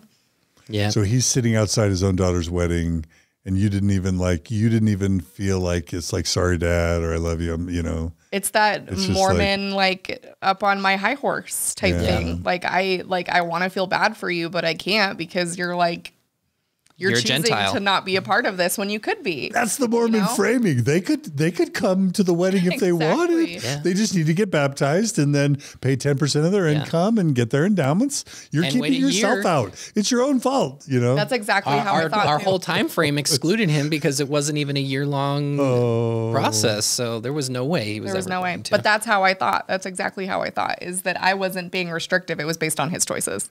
Yeah. And if you could tell your dad now, what would you say? Oh my God, I would apologize 15 times over. You can right now. Well, I think we kind of talked about it maybe once or twice, because I think when I told him that we were leaving the church, it was kind of, I was like, I did a lot of stupid things that Yeah. I now feel guilty about. But he was like, I was hoping at one day you'd get out and see it eventually. And We'll come back to that. that's what I appreciate. Yeah. But We'll come back to that. Okay. Well, I just want to give you a chance to. no, yeah, that's good. Anything else about your courtship or wedding that is relative to your faith journey? No, it was kind of funny. We didn't really get a honeymoon because my older sibling was getting married in California 2 weeks to the day later in the LA temple. So we just took time off from work. That week, I think Thomas S. Monson, the prophet, died.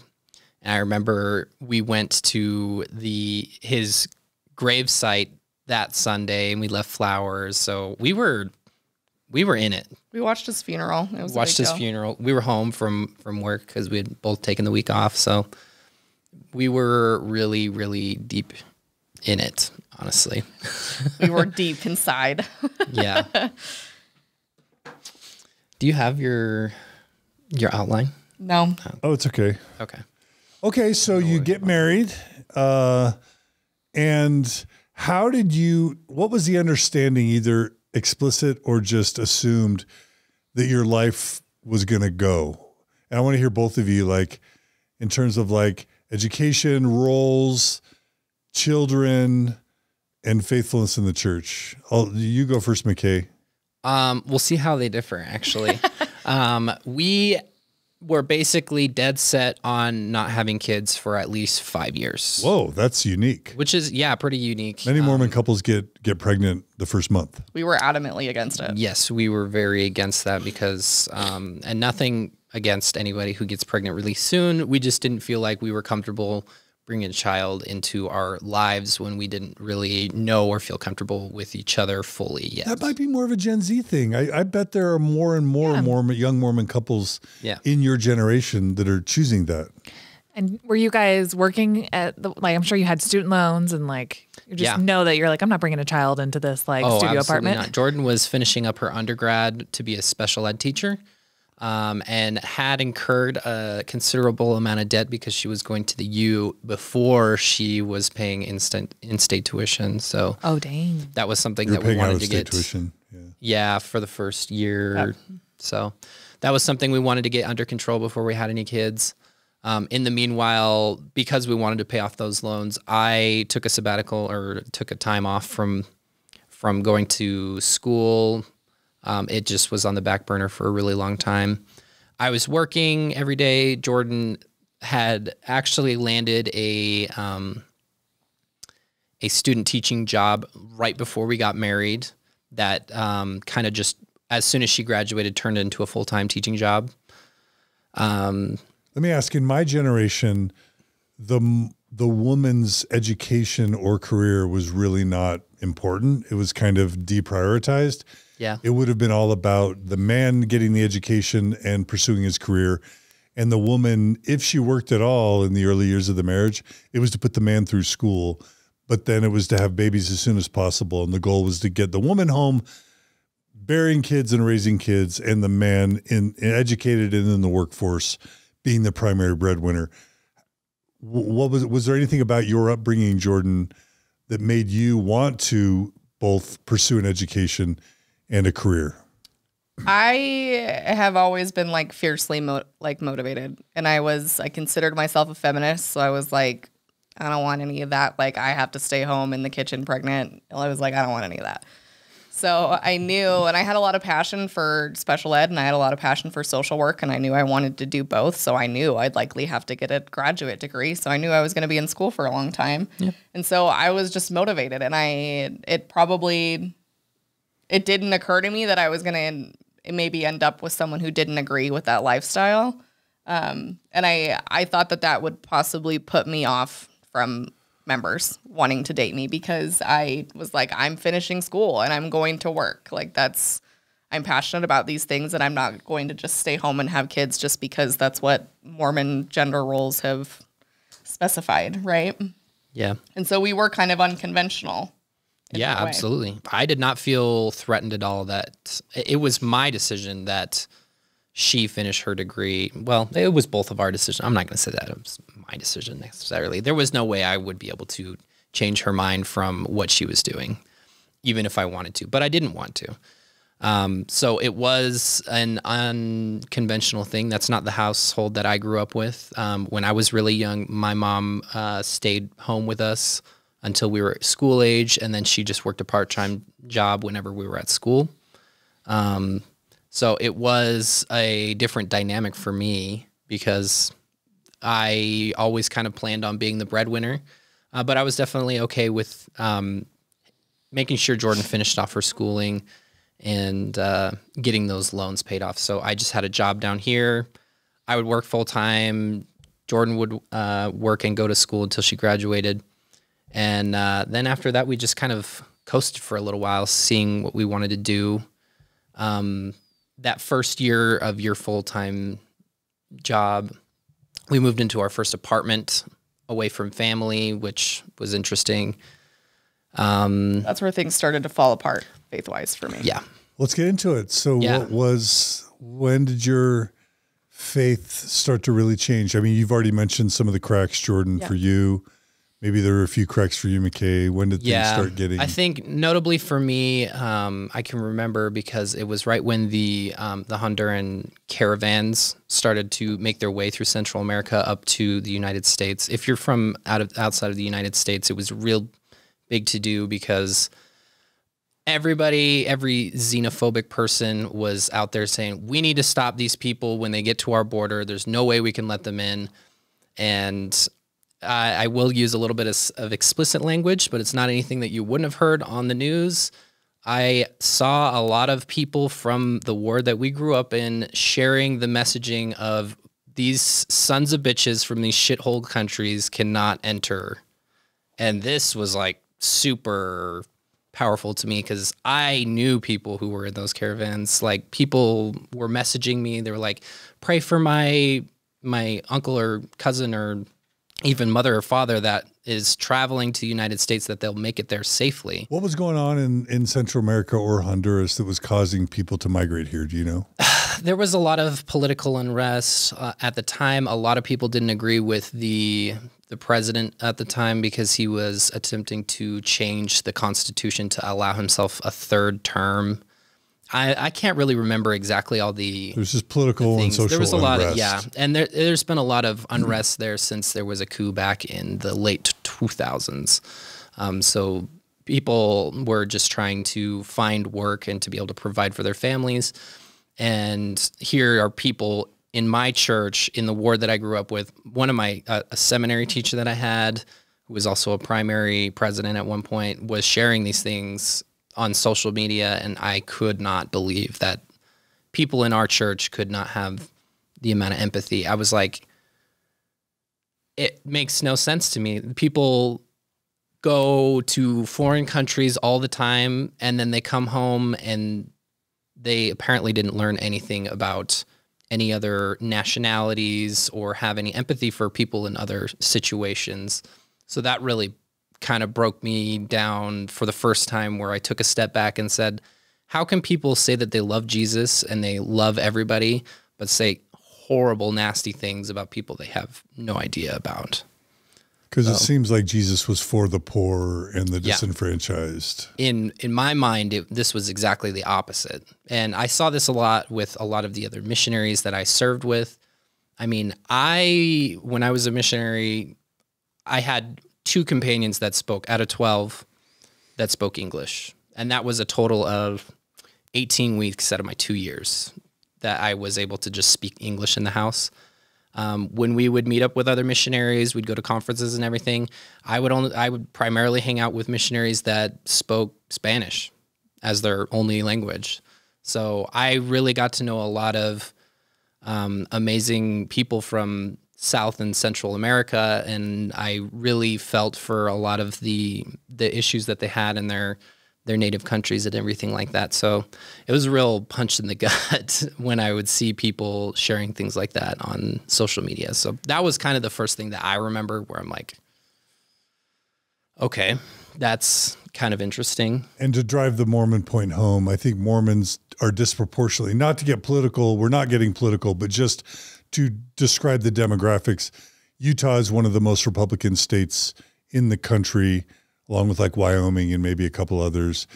And even though the LDS Church tends to have a pro-immigrant stance, which is actually a little bit ironic, generally the Mormon Church is pro-immigration, but because so many Mormons and so many Utahns tend to be Republican, and we've covered this before, there is a lot of anti-immigrant sentiment in Utah and amongst a certain group of Mormons. And that's why you're mentioning it, is because there is a strong tie between Republican allegiance and the Mormon people. And that's why it bore on your faith, right? Absolutely, yeah. And it doesn't matter necessarily, but these were a lot of the people who I saw later on that were believing that the 2020 presidential election was stolen. So a lot of those ideas kind of coincide. That was the big thing for me. I remember at that start, right after we got married, up until or between when we got married and the pregnancy. Yeah, I feel like with the rise of social media and how I felt about the 2015 policy, I found myself, in my experience with the Endowment, I found myself more on the fringe. And I didn't know quite what I wanted to do, but I knew I was on the outside. I was still involved, I was still participating, but I still felt like there was something off. And so I termed myself the progmo, right? The progressive Mormon, that wanted desperately to stay in, but still was trying to advocate for change from within, from the inside. And so I did not frequent ex-Mormon spaces online. My mom, with her instillment of fear of Satan within me, had convinced me that Satan resides in the ex-Mormon subreddit. So I avoided it like the plague. Fair. I'm just kidding. Depending on the day. But I avoided it. I avoided it like the plague. And I very firmly thought if I were to even jump into that realm or read anything from there, that I was going to be overtaken by the Satanist ex-Mos, right? And we'll include the ex-Mormon subreddit in our show notes because it is the most successful, it is the largest post-religious community on subreddit, on Reddit. Yeah. Over like 220,000 members. It's a real juggernaut, and it's a really important contribution to the post-Mormon world these days. So shout out to the ex-Mormon r/ex-Mormon subreddit. Yeah. Okay. So I essentially started to dive into stuff about the church. I started to do more research because I was like, if I'm going to stay, I need to be confident in my decision. And I think there's a lot of things about the church that I don't understand. So I started to do a deep dive, and somehow along the way, in one of the, can't remember where I was looking, in one of the Facebook groups or something, I think it was in Faith Journey meetups that Chelsea Homer started. You joined that? Yes, I did. Tell, just for those who didn't listen to Chelsea and Nick Homer's interview, talk about what Faith Journey Meetup. It's a really important community. It is. Talk about it. It's a Facebook community. It was like a transition space for me, essentially, because I didn't know if I wanted to leave. I didn't know if I wanted to stay. So I had heard about this group that Chelsea created where it's like a catch-all for all these women who are Mormon, essentially, at some point and are trying to figure out what they want to do. They're either like progressive and trying to find a reason to stay, or they've left and they're trying to find community. As of late, I feel like it's mostly people who have left or are basically considering leaving. But it's like thousands of women. Like, So many. Between 5,000 and 8,000 women. Yeah. Yeah. And huge deal. It was essential for me in leaving because it gave me a space where I feel like I could have been in the middle and I didn't need to decide. I could just stay where I was. And so in that group, and this is kind of what people might say the problem with these types of groups is everybody's voicing, their concerns, and you come across things that you hadn't seen before, right? Because other people are like, have you seen this? This is like ruining things for me. What on earth is this? And so in Chelsea's group, I came across a post one day that somebody made about the second anointing. And tell us what the second anointing is. I had no idea what this was until that day that I saw this post. But essentially, it's what I would like to call an elitist ordinance that only the very Mormon elite, the prophet, the apostles, the very special people, wealthy donors, family of top church leaders, exactly, that they get. And they don't tell you about it. It's done under wraps. Supposedly it's done on Sundays in the temple, and it's by special invitation only. And it's not what would you say, a necessary for salvation ordinance. But the piece that got me was my understanding of the atonement, and then the relationship of the second anointing being that basically no matter what you did, no matter how shitty of a person that you were, no matter what terrible things you did, if you got the second anointing, you're free and clear. Yeah, you're told that you've made the celestial kingdom, and unless you murder somebody, so you can engage in like embezzlement, fraud, you can rape someone, you can cheat on your spouse, you can abuse your own child. And we've actually recently, we'll include this in the show notes, we interviewed the Matt Purcell, whose grandfather received the second anointing and sexually abused him. And, he must have felt like I can do whatever I want because I've already made it. Anyway. Calling an election made sure is what they say. You're told that you, barring murder, you've made the celestial kingdom, and you're promised that your children and your posterity until like the third or fourth generation are also automatically grafted in. So it's a way to make wealthy, prominent Mormon donors and influential people not feel bad and sad that some of their kids or grandkids had left the church. Yeah. It's a way to make them want to keep being loyal to the church and to keep donating their money and to feel better than everybody else, honestly. Yeah, that's totally what it is. And I could not find anything on the church website. Because that's where I didn't want to venture into anti-Mormon or ex-Mormon spaces. And so I was looking everywhere on the church website trying to find anything about the second anointing, and I couldn't find anything. And so that confusion led me to look it up on Reddit, which is where I encountered the ex-Mormon subreddit. And I read something from the ex-Mormon subreddit about the second anointing for the first time, and I thought I was done for at that point. I thought I had, everything that my mom had taught me about anti-Mormon literature and all those things I had just now thrown myself into full force within the second anointing. And I was like, this is bad. Like I've ventured into something that's bad. And so I ended up reading this Exmo sub post about the second anointing, which was your interview with Tom Phillips. We'll include that in the show notes too. And I listened to parts of that, and I was like, I can't. I'm like, I know John's bad. Like John's bad. What? He's part of the anti-Mo community. Anti-Mormon. So I couldn't listen to it. So I listened to maybe like 2 minutes, and I felt so guilty that I had to stop. And that's called thought stopping. And it's a way that high demand religions demonize their truth tellers and their whistleblowers so that members are too afraid to learn the truth about their own religion. Yeah. And that's what I did. I knew, I stopped. I couldn't go past that point. I had already felt guilty for what I'd done. And so I essentially let it go. But I look back on that experience now, and that was probably the biggest crack in my shelf. Like, I could not get over the fact that I had spent all this time, especially myself, like I'd spent all this time feeling guilty about breaking the law of chastity and the atonement and all this time and repentance and all these things that I'd done. And I'm like, then these white Mormon elite dudes can do whatever the hell they want and still get there. Where I'm like, I've had to claw tooth and nail over here to get to the celestial kingdom, and they're just walking on in without issue. And so that was a little bit earth shattering for me. But you didn't just go quietly on that issue. No, I did for a minute. Yeah. Tell them like your efforts to reach out to some people, and one of these names might be familiar to you. So I left it there for a minute, and then I was like, I'm going to reach out to the Mormon people that I know that are well educated about the church, and try to figure out if they know something about this. Because if I get the information from a Mormon, then it's okay, right? So I reach out to my institute teacher at the time, and I sent him a message. It was a Facebook message because that's how I've communicated with him before.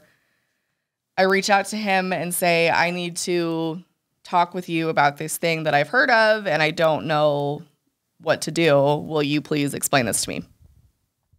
And so I message him, and he reads it, and I tell him, he's like, what do you want to talk about? And I'm like, okay, I've come across this thing called the Second Anointing, and I want you, because he's like this prestigious, amazing institute teacher at the U. Since he's a fellow YouTuber, I will drop the name of his channel. It is Unshaken. He is his institute class when I was at the U drew hundreds of people every night. He was probably the most captivating Mormon teacher that I have ever had in my life. And his classes were so full, we had people sitting in the hallways to listen to his institute classes. It was absolutely unheard of. You can use his name, unless you don't want to. His name's Jared Halverson. Jared Halverson, okay. Yeah. And he's an amazing speaker. He was a phenomenal teacher, and I was absolutely captivated by him when I was Mormon. And so he has a religious degree, I'm pretty sure from Vanderbilt. And so his whole thesis was based on reading anti-Mormon literature. And so I had such faith in this man because he'd spent his entire career, his entire education reading every anti-Mormon piece of literature that you could think of. The CES Letter, Letter to My Wife, any and everything, he's read it. And so I was like, okay, this is a big thing that I can go to him and be like, hey, I've read this thing. I want you to explain it to me. And so I messaged him and I emailed him, and he read both of them and never responded. Sounds familiar. Because there's no good answer. That was the end of that. That was the end of that. Because, Facebook gives you the little thing whether or not they've read it, and he read it and he never responded. And so I went one step further, and I told my mom, and my mom was very upset about it. So my mom took it upon herself to ask her visiting teachers. Told your mom about the Second Anointing? No, her I did. home teacher. Yes, I did. And because I was like, this is wrong. I'm like, you're a part of this just like I'm a part of this. And she's like, it's fine, don't worry about it. She's like, I'll ask the home teachers, the ministering, whatever the heck they call them now. Ministering brothers. And so my mom asks them, right? My mom doesn't know what it is even really. And she's like, hey, come over so I can ask you this question. Can you imagine you're visiting your home teachers, you're visiting your family. We have a question for you about this thing. She literally couldn't have caught them more off guard. So one of these visiting teachers that she has is very intense, like letter of the law to the extreme type of Mormon. And so she asked them, what is this? And she told me they looked at her for a minute, and then they looked at each other for a minute, and essentially looked back at her and were like, this is something that we're not going to be discussing with you. And that was kind of the end of it. They told her to tell me that that's not something that I should have been asking about. Whoop.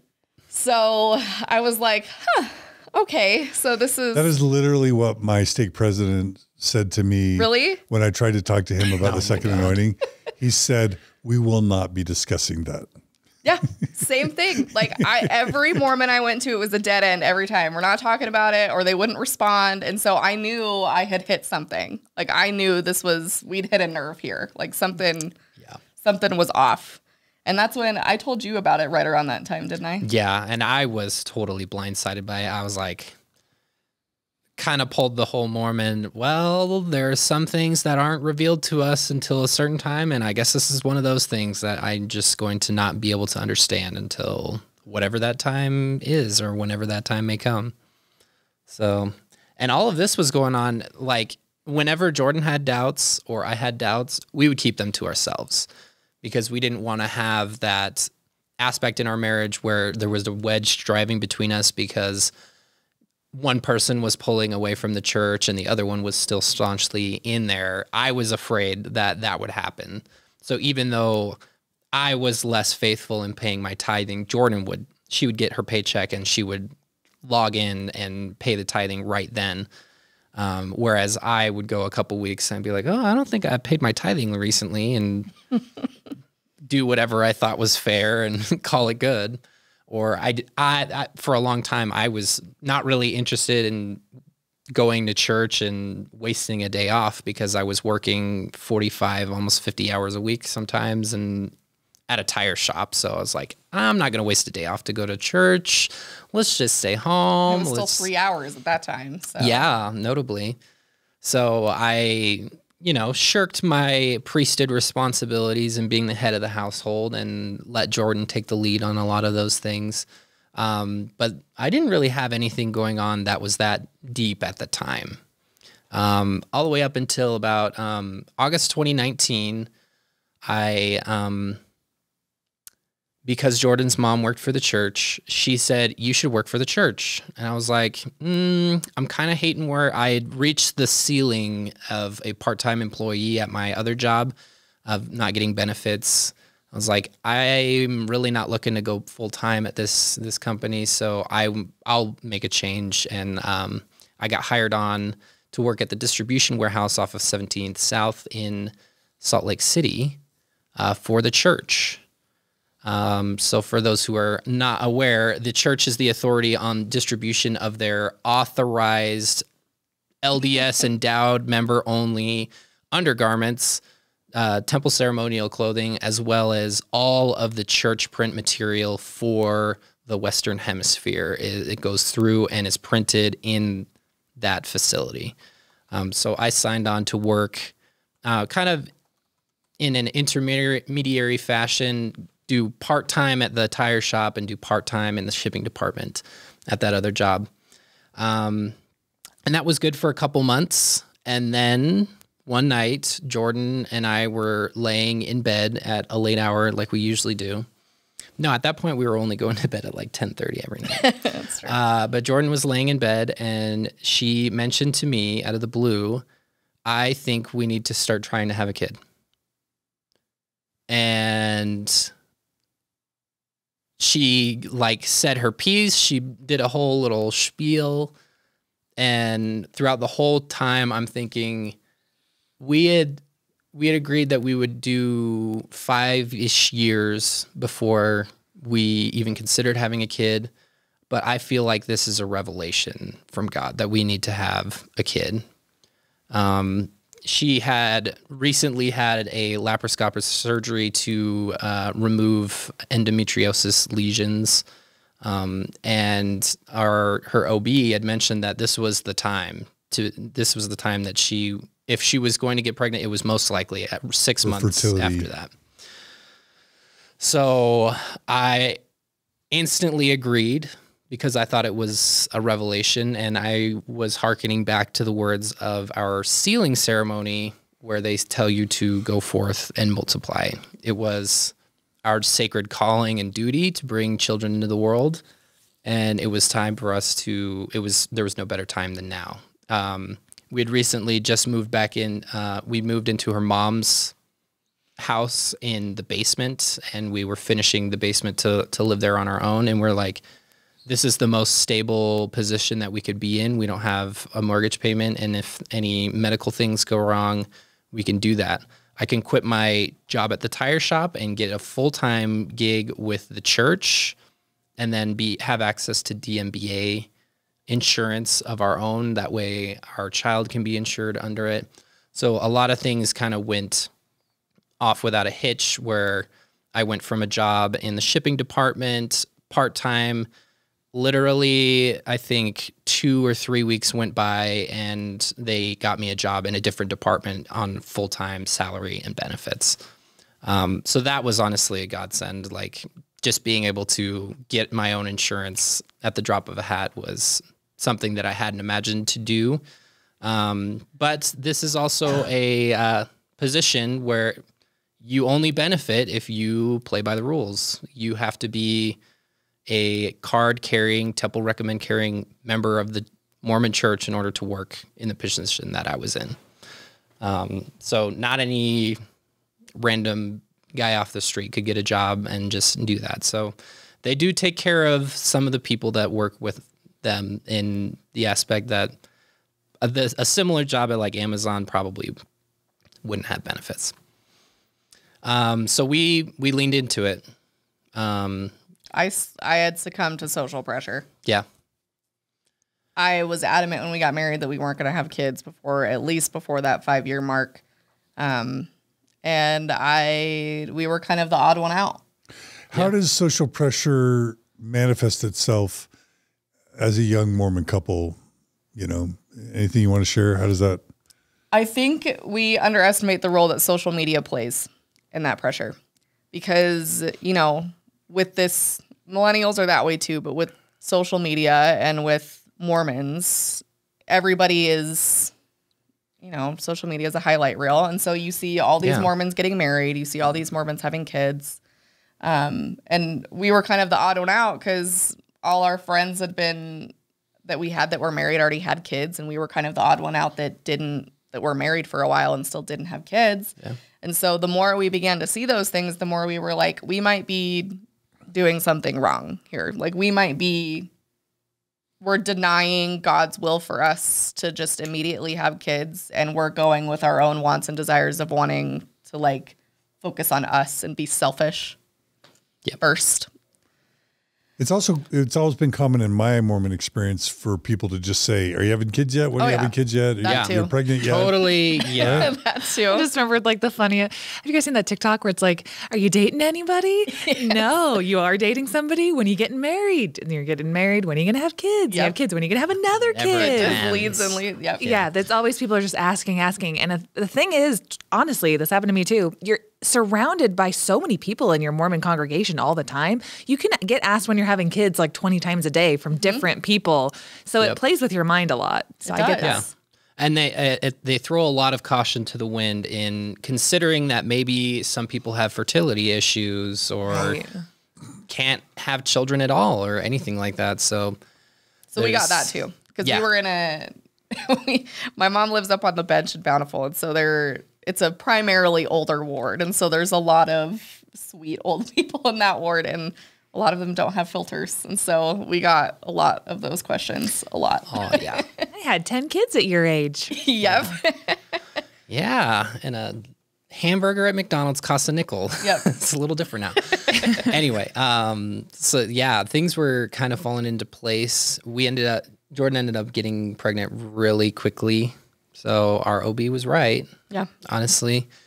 That was probably around November or December of 2019. Right before the COVID pandemic started. A lot of the contentions that we had with my parents, we resolved right before. We had gone out there and had a little come to Jesus with them and kind of had a little restitution for a lot of the dishonesty on my part and things like that, and on theirs. So everything was in line. Jordan's student debt was already paid off. I had a full-time job. Jordan had a full-time job, and we were ready to just go all in.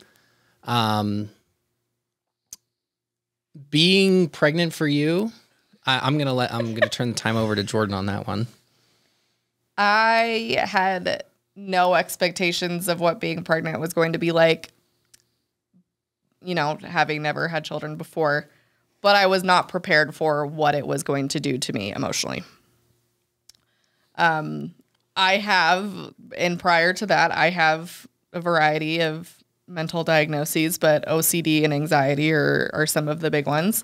And my religious scrupulosity reared its ugliest head while I was pregnant. Especially during COVID, we knew nothing. I mean, I was pregnant in the midst of COVID starting. And so we knew nothing about what it was. We knew nothing about what was going to happen. At that point, when I was pregnant, we didn't even know if McKay could be there for when we were going to have our kid. And so there was a possibility that I was going to have to do this alone. And so there was a lot of anxiety surrounding all these things. And then I just had anxiety about making sure that, you know, my baby was healthy and that we were healthy. And so my OCD, my scrupulosity just kicked in full gear where I was constantly constantly praying for things. And like I said in the previous episode, it was like, I want our son to be healthy, and he has to be healthy, and he has to come out alive. And when he's alive, he needs to have an APGAR score of a certain number. And when, and it would just go on and on and on and on. And so my pregnancy was extremely difficult, and anything and everything that could go wrong went wrong. And so because of this, I developed the mentality that God was punishing me. And so, and this goes back to kind of my law of chastity piece, is because I always thought those things were connected. And so I thought that because I had had sex, I'd broke the law of chastity. I'd repented, but they, just like the church leaders say, there's still consequences, right? And so I thought this was one of those consequences, was I was going to be punished for what I had done, and this is the way that God was going to punish me. And With that's what? By making my pregnancy awful and by having all these things go wrong. Yeah. You shouldn't have to feel that way. Things like some falls downstairs, constant nausea, constant heartburn, terrible aversion to smells. What other things am I missing? I had just anything and everything that could go wrong. Yeah. Pregnancy went wrong. I mean, we had scares. I mean, anything and everything. And I was just absolutely miserable. And so I essentially barely made it through those 9 months. I convinced my OB to induce me at 39 weeks because I couldn't take it anymore. And my mental health had drastically deteriorated by this point because I decided to come off my medications, which was a mistake. And so toward the end of my pregnancy, I started having some weird, what I thought were weird type dream things going on. And so I thought it was I don't know, what do you call those? Hallucinations or Yeah, I guess. visitation of dark I started personages. hallucinating at the end of my pregnancy. And so I thought it was dream related. And it was not. So I go to get induced. And since my whole pregnancy had been so difficult, I had prayed faithfully every single day. I'm my labor is going to go well. It's going to be easy. God's going to take care of me. Things are going to be fine. And that's kind of what I had reasoned with myself because I had been punished this whole pregnancy. The rest of it was going to be smooth sailing. And, foreshadowing, it wasn't. It did not. It did not. And so labor and delivery goes really poorly. From the moment I get there to the moment my son comes out, we have problems. My son was having heart decelerations the entire time I was in labor. Nobody knew what was wrong. Nobody knew what was going on. I had numerous experiences from start to finish. They couldn't break my water. My blood pressure crashed to the point that they were basically grabbing crash carts and 8,000 nurses were running into the room. And, the whole thing was just a terrible experience. And during this whole thing, I'm just sitting here and I'm this is my fault. I have brought all this upon myself. And this is the one thing, I didn't even really want to be pregnant. I didn't want to go through that, but I felt this was, again, an opportunity to show my devotion to Mormonism because I went through the temple and that was a big deal. And then forsaking myself to have kids was another way of proving that I was a good Mormon, right? That I was going to put down my own crap and forsake all of that stuff in order to be Mormon. And so labor kind of proceeds, things kind of take a turn, and we end up going into a C-section. And so things move really quickly. I was not ready or prepared for that possibility. And we get to the end, they're putting me on the table, and they're okay, we're going to check. We're going to make sure your epidural is good. We're going to start poking you to make sure you don't feel things. And I'm okay, great. And they start poking around and the anesthesiologist is can you feel that? Can you feel that? And I'm yeah, actually I can. And he's I'm going to fix it. I'm going to fix it. I'm okay. And so he does whatever the heck he's doing. I'm not really paying attention because, whatever. And he's I'm going to fix it. And so they move me over to the operating table and he's Kay, we should be good. I've adjusted your medication. I've refilled the epidural, whatever the heck he said. And so they make the first cut. And I knew that things were about to go very, very poorly from that point forward. From the moment that first knife went in, I knew that I had zero pain control. I could feel every single thing that was happening on that side of my body. I could feel every, trigger warning for gore, but I could feel every layer of skin being cut as they went through my C-section. Anesthesia didn't take. Nope. I had nothing. So I sat there and I couldn't do anything. I laid there and I went into shock. Like I could not fathom that they had taken, this instrument to me and my son was going to be taken out of me in a moment and I was feeling all of it. And so my body went into shock. I couldn't move. I couldn't speak. I couldn't say anything. I had no idea what was going on around me. Like McKay at some point was even talking to me and I was not present. The entire time during my C-section, I was visibly, in my mind, floating above the table. Like I was not even able to stay in my body. And when you think about when I think about the brain and how it protects people from pain, that's absolutely what I thought was happening. Is my brain literally could not process what was happening. And so the only thing that I could do was disassociate. And so that went on for quite a bit. I was not able to communicate. This entire C-section is happening to me and I'm not able to say a thing. And then they get my son out. I see him. I remember them bringing him towards me. I don't remember if I said or did anything. And then McKay's gone. My son's gone. And they're like, okay, we're going to start stitching you back up. Again, I can't say anything. I'm laying there in absolute agony. And they're doing something. And then I twitch or something twitches on the other side of the curtain. And all I hear is my OB go, can she feel that? And the anesthesiologist asked me, he's like, can you feel this? And the only thing I was able to do was nod. And then all hell broke loose in that operating room. Like it was absolute chaos. Nobody knew what to do. My anesthesiologist was in absolute chaos, fumbling with things, trying to get me pain medication. Everybody was in absolute shock that I was feeling what was happening on the table. And so they were like, the poor anesthesiologist, I felt bad. He didn't do my epidural. It wasn't his fault. But he's sitting there and he's like, I'm trying to get you pain meds. I'm pushing all these pain meds. I'm trying to give you as much as I can give you. And eventually he maxes out. And he's like, I've given you everything that I can give you. And I'm just laying there.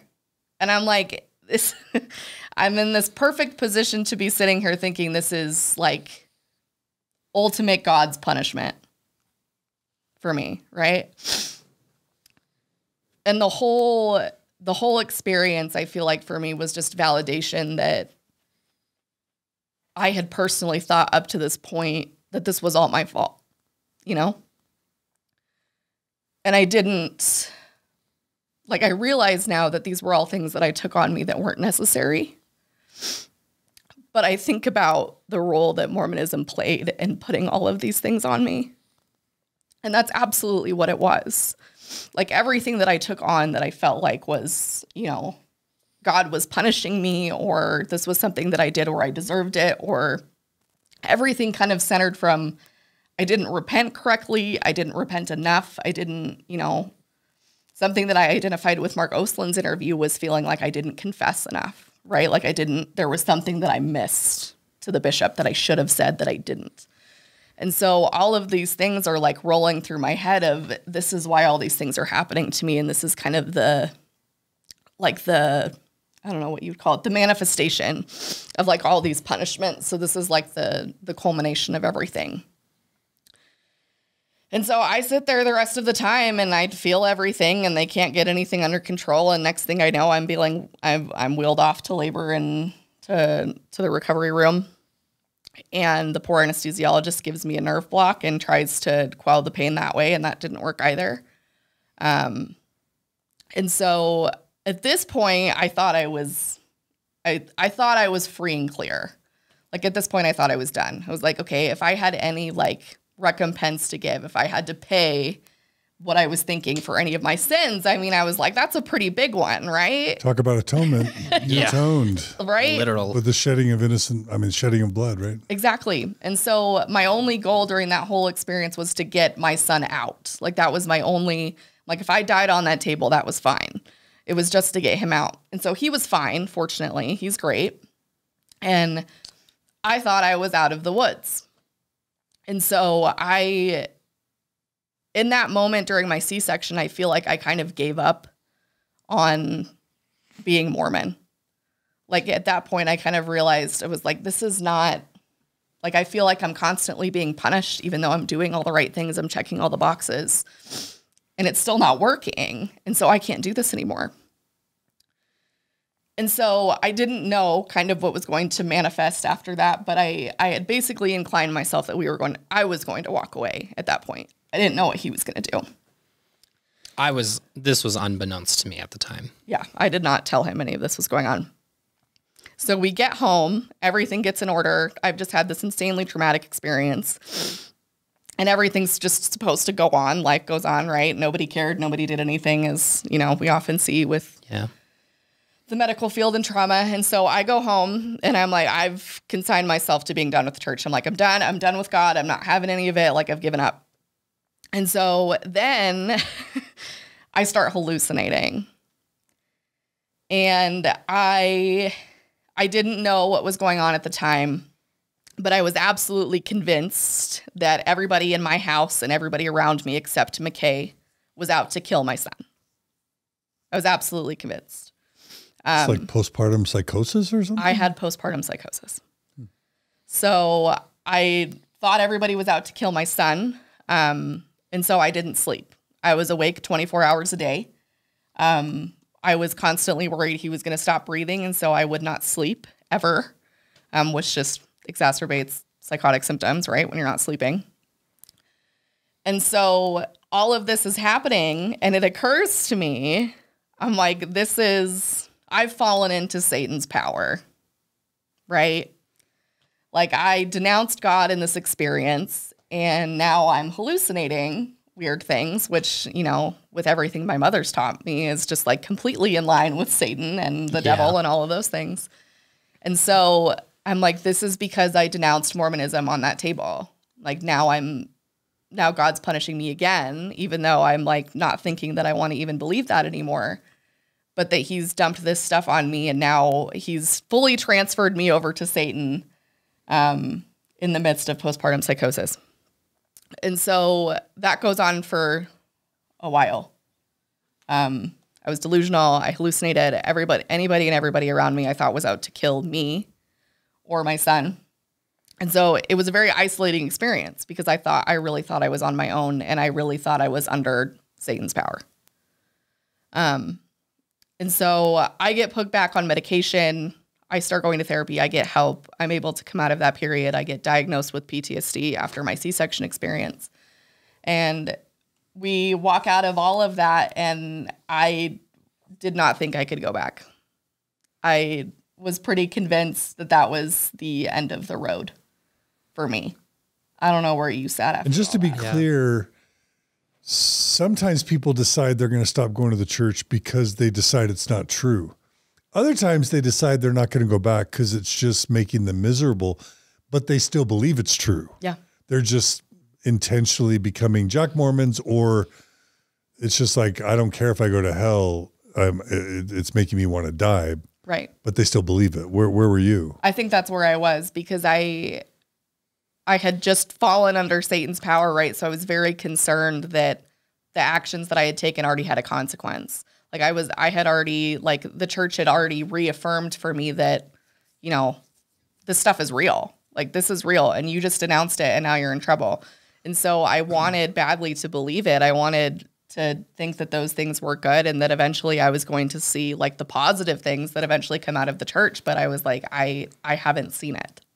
And so I feel like that's where I was, is I wanted to believe those things, but it was doing serious damage to me. Yeah. There was a lot going on at that time. And you're working for the church. I was working for the church. I was seeing the sausage being made, and after I went full time, after that first the start of the new year, really, in that of 2020, I started to see a lot of stuff and was like, this is not okay. A lot of tides being wasted. I don't really want to go into, I don't know what kind of legal liability I would have by revealing some of this stuff, but like, they had upgraded a system And because the upgrade was taking forever, they had things on hold that were costing like $15,000 or $20,000 a day to maintain, just wasted of tithes that people had faithfully given. Things like that. Their COVID response was, and we, because of Jordan's pregnancy, were on absolute high alert the whole time with COVID. They made a case to the state that they were a essential business, even though all they really had was food storage stuff, and that stuff didn't even come through my department.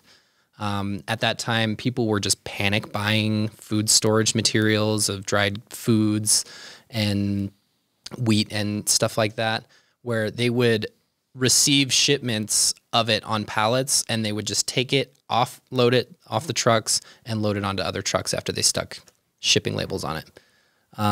So that was bad. One time they had a scare where in the very early days of COVID infection, when it was like pretty few and far between, someone in the print division of the same facility had a reasonable suspicion that they might have contaminated other people.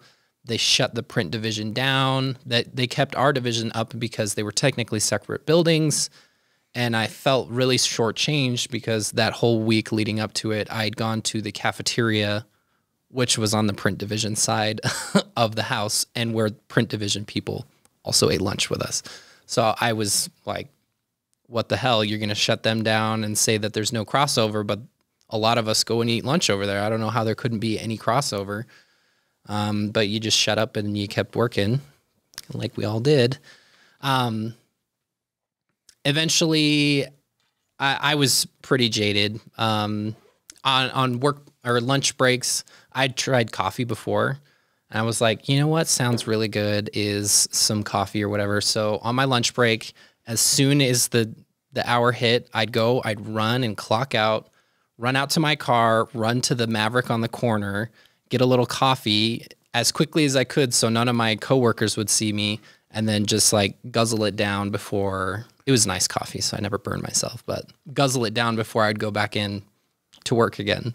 So, I just have to say, working for the church and drinking coffee, those two things don't fit. What the freak are you thinking? I know. McKay? If I had a temple, they would audit you periodically to see if you had a temple recommend, and there would be a little bit of a grace period if you needed to get it. But I would not have been worthy to get a temple recommend at that point. And what were you thinking? I was like, whatever. Why were you doing it? Why were you sinning? Honestly, I just wanted to sin. You still believe? Good. You still believe? I believed in a lot of the things, and I had a coworker who was pretty on the fringe, and a lot of times he'd tell me that he didn't feel like God loved him or things like that. But I would still believe in a lot of the core principles of the church. But even at that time, before our son was born, we would have conversations where we're like, we're never letting him go into a bishop's interview alone. We will accompany him, and that'll be that. Or just things of that nature, where I was, even though it was an expectation that I went on a mission, I was like, if he never went on a mission, that would be okay with me. So we were kind of getting to the fringe of things where we were like, these traditions or requirements and policies of the church are not as important to us as our own child is to us. And I think a lot of people take that or see that and they're like, oh, they're not as committed to the church as you're supposed to be. No wonder they would leave.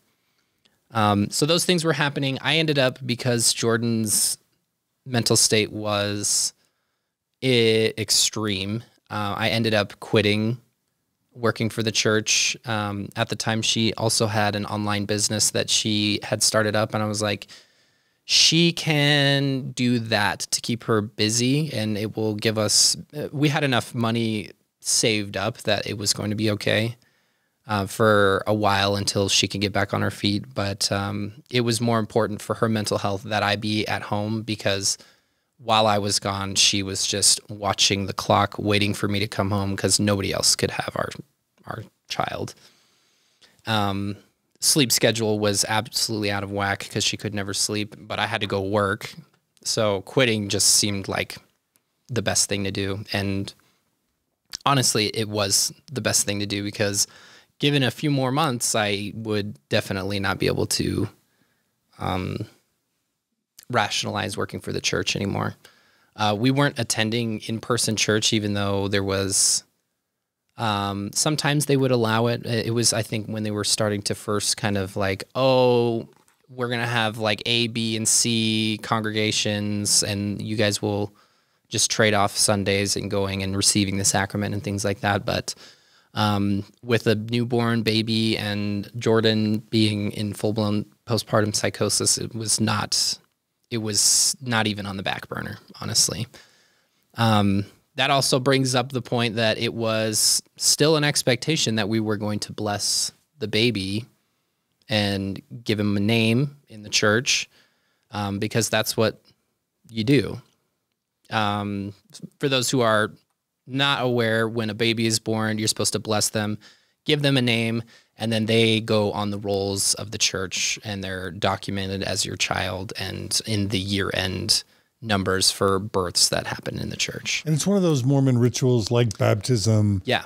That like is kind of expected of everyone. Oh, yeah. And family and extended family and all the ward members are involved. So whether or not this is intentional, if a parent, you know, if two parents weren't sure if they were totally still committed to the church and they just have a baby, all the parents, all the siblings, all the grandparents are saying, when are you going to bless your baby? And it's like, well, if we don't bless the baby, everyone's going to know. Maybe we should just bless the baby and just pretend. And these sorts of milestones or rituals, baby blessings, baptisms, and then priesthood ordination for the young men, 12-year-olds, 14-year-olds, 16-year-olds, they all serve this function of just like continually pressuring you to stay worthy, to keep paying your tithing, to keep attending church, or everyone's going to know. You can't just kind of quietly kind of fade. Mormonism doesn't really allow quiet fading. Yeah. You know, it's everybody's business, and everybody feels totally entitled to ask you, when are you blessing your baby, right? Mm-hmm. Oh, yeah. And traditionally, the blessing of the baby occurs during the Sunday service in the sacrament meeting in front of the entire congregation. The father will get up with other priesthood holders that he's invited to participate. They all stand in a circle. They hold the baby with one hand. They put one hand in and their other hand on the shoulder of the next guy. Notably, the mother usually is not involved. No, the mother is not involved. Which I always thought was weird. Yeah, but it's they do the little blessing by the inspiration the Spirit gives them, and then they hold the baby up in front of everybody, and you don't clap. Style. Yeah, but it's like it's a big thing. Yeah, yeah, the circle of life. But it's a big deal, and my parents were like, because we didn't get together with extended family, they're like, we want everybody to come. We'll come out. We'll fly your siblings in, not my sister, or my younger sibling, because she was on her mission. But they were hounding us because that's something that they wanted. The first grandchild, they want to have this great pleasure of everybody participating in the blessing of. And we were still really cautious of COVID, but at the same time, that was an excuse for us to sit back and ponder and be like, is this absolutely something that we're 100% in on, so much that we want our only newborn child to be involved with it in a way that they are the name is officially on the records of the church. So I think we both quietly pondered that until the very end of 2020. One night, in typical Jordan and McKay fashion, apparently we only talk about hard things at night. But we kind of turned to each other and we were like, are we ready to bless this baby into the church or are we not? And I was not 100% committed to it at that point. And you had said the same, I think. Yeah. And that was the first indicator really that we gave to each other that we weren't 100% in like we were before.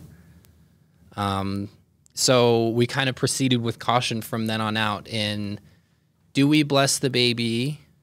Do we bless the baby in our own home and on our terms? Because we had heard of other progressive Mormons who did that themselves, who allowed the mother to do the blessing of the baby. And we were kind of toying with ideas like that.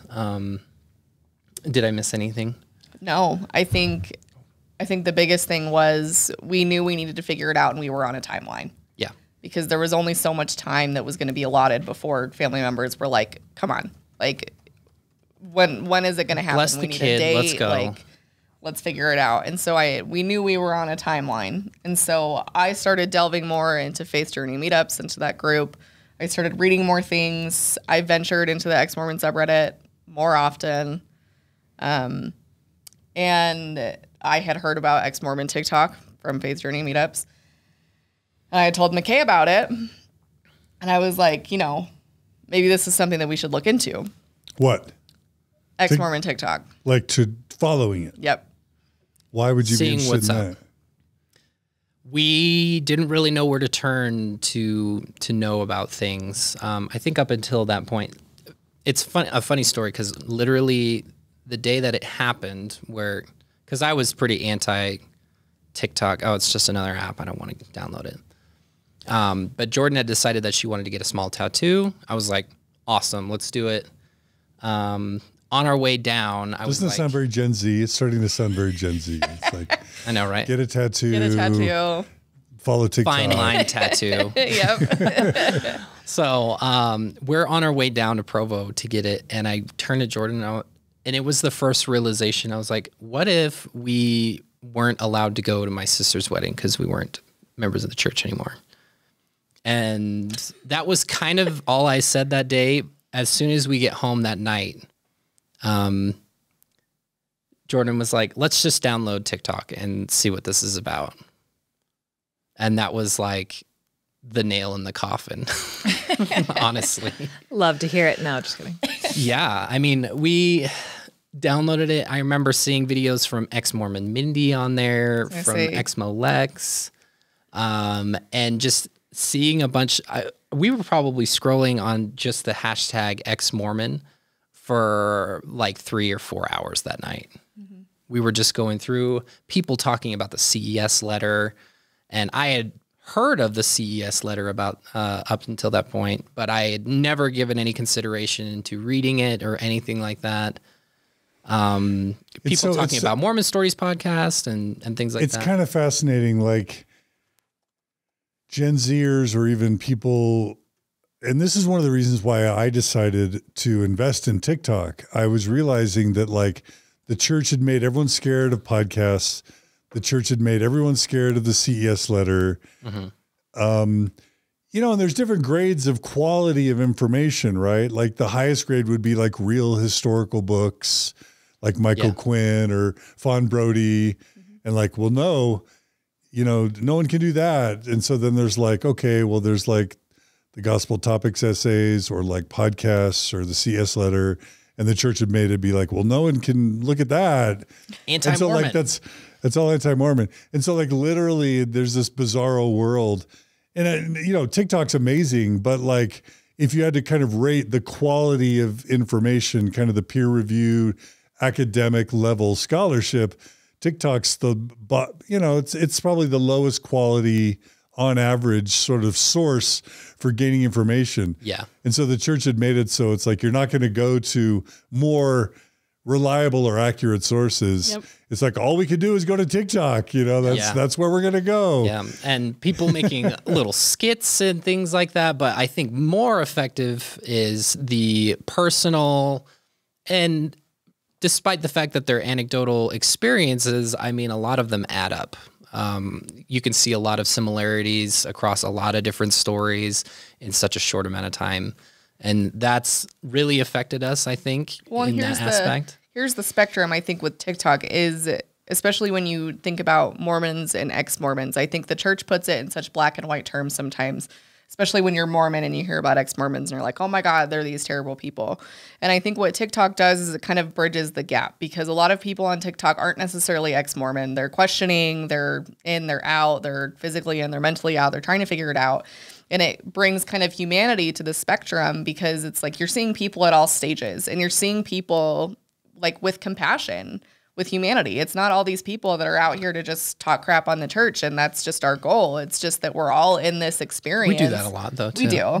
But we're all in this kind of experience together, and we're all trying to figure it out. And the one commonality that we all have is we're people. And we're just, it takes away all the, like, you know, the terminology of ex-Mormons are bad, or, you know, progressive Mormons are bad, or we're all just kind of in this hot mess trying to figure it out. And so there's a lot of encouragement in that, because there's no, like, you're not going to be excluded if you're questioning. Like, you're not going to be treated as the odd one out. Like, you're going to be welcomed into that space, which is, I think, what we really needed at that time, was to feel like we weren't alone. Yeah.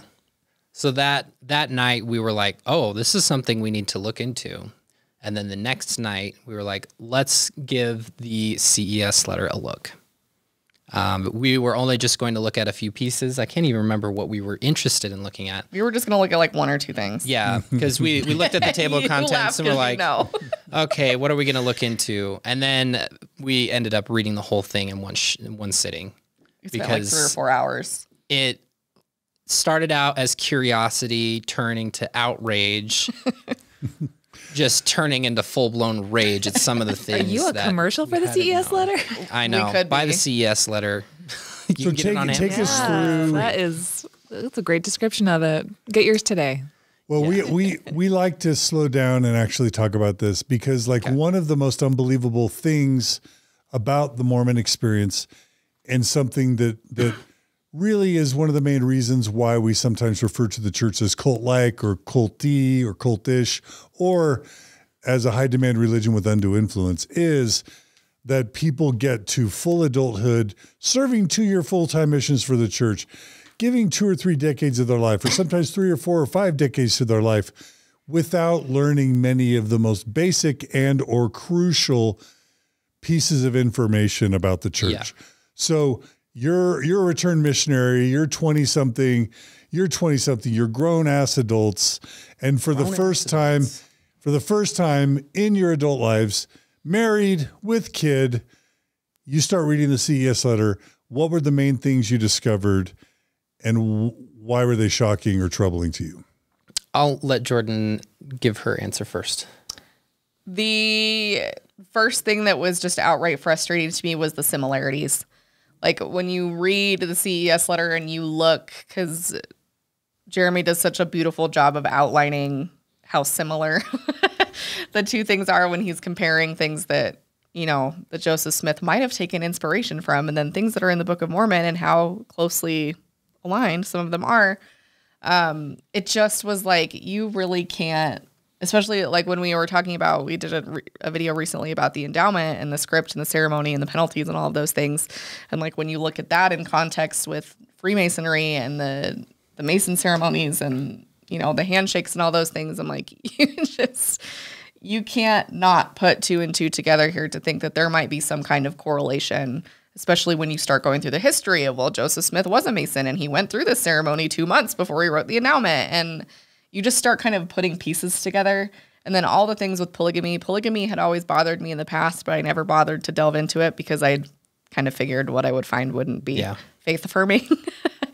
And so when I finally started reading these things and I read Fawn Brody's book, I started getting into all these things that all those alarm bells started going off. And it was all things that I didn't know. Like, I knew on a surface level that Joseph Smith was involved in polygamy. I didn't know that he was, you know, potentially having sexual relations with minors. Like, those are things that aren't children taught to you. Yeah.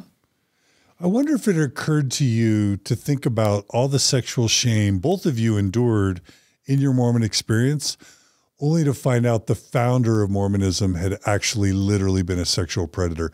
Did that, I can't even assume that you've thought about that now. I'm wondering if it even occurred to you back then.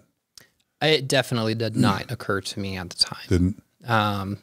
That's a great thing to bring up, and a great thing I will be pondering tonight. Sorry, I just threw that at you. No, How about you, Jordan? It totally is, because, and the way you just put it so simply, and I hadn't thought about it in those terms, but that's probably what gets me. Because your behavior was completely normative. Even yours, Jordan, normative, developmental, some would even argue healthy behavior. Yeah. You guys felt like garbage and trash. You're in a church founded by a sexual predator, and he's worshipped as a hero. Yeah. By millions. Yeah. Even to find the evidence that alluded to that fact, just the knowledge of Jordan's sexual abuse and everything like that was just sickening to my core. Honestly, I was like, this is a person that I used to sing a hymn about, praise to the man. And this is not even a person I would allow myself to associate with in real life. You wouldn't let your kid be alone with Joseph Smith. No. Right? No. I would, yeah, I would actively oppose anything that any sexual predator would say. So why would Joseph Smith be the caveat to that? So there was that for me. That was a big thing. I was like, are you kidding? At the time, I really couldn't even process what was going on. The Book of Abraham was really Oh, my God. Explain the Book that. of Abraham. What did you thought? The historicity of the Book of Abraham for me. Especially because... For non-Mormons, explain what all that is. People are like, oh, the Book of Abraham, the historicity of the Book of Abraham, which is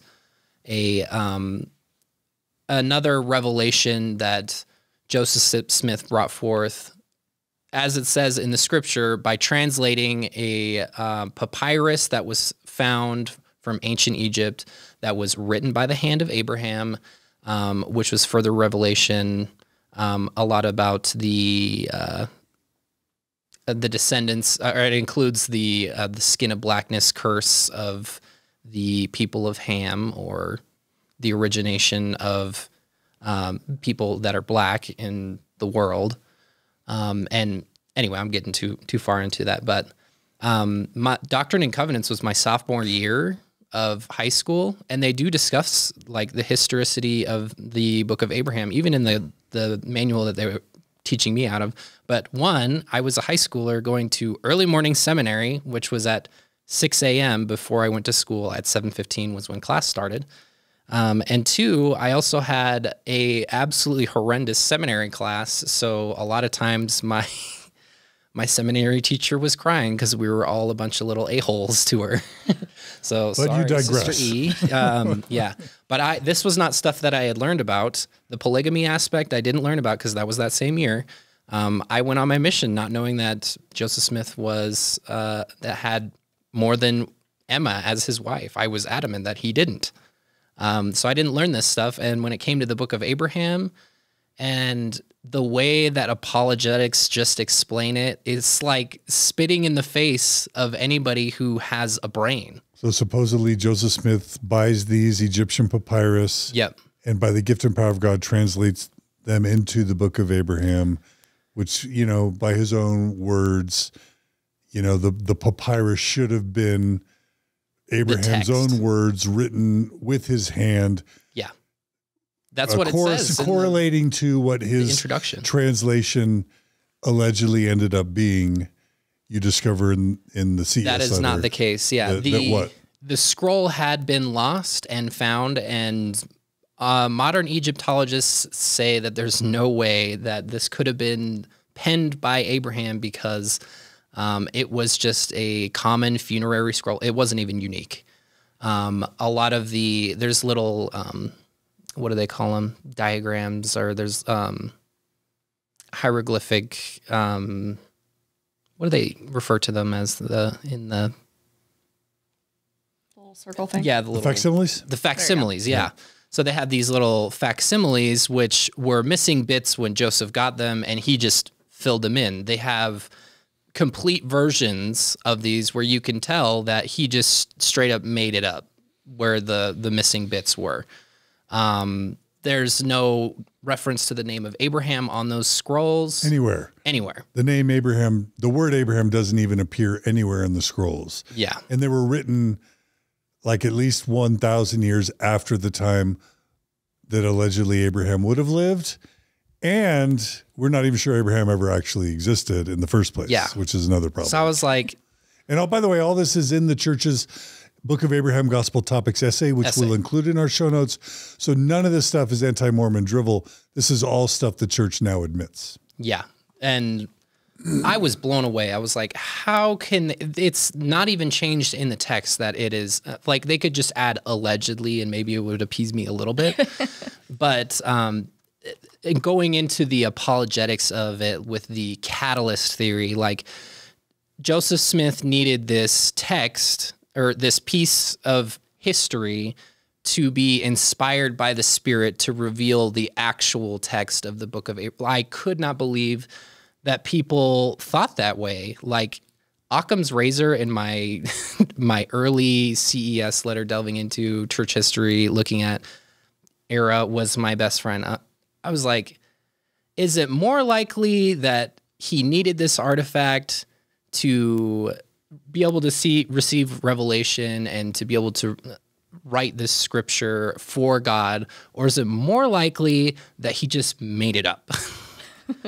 It seems like we're trying to take our beliefs and just write some BS answer as to how it came about. So that kind of stuff was just absolutely infuriating to me.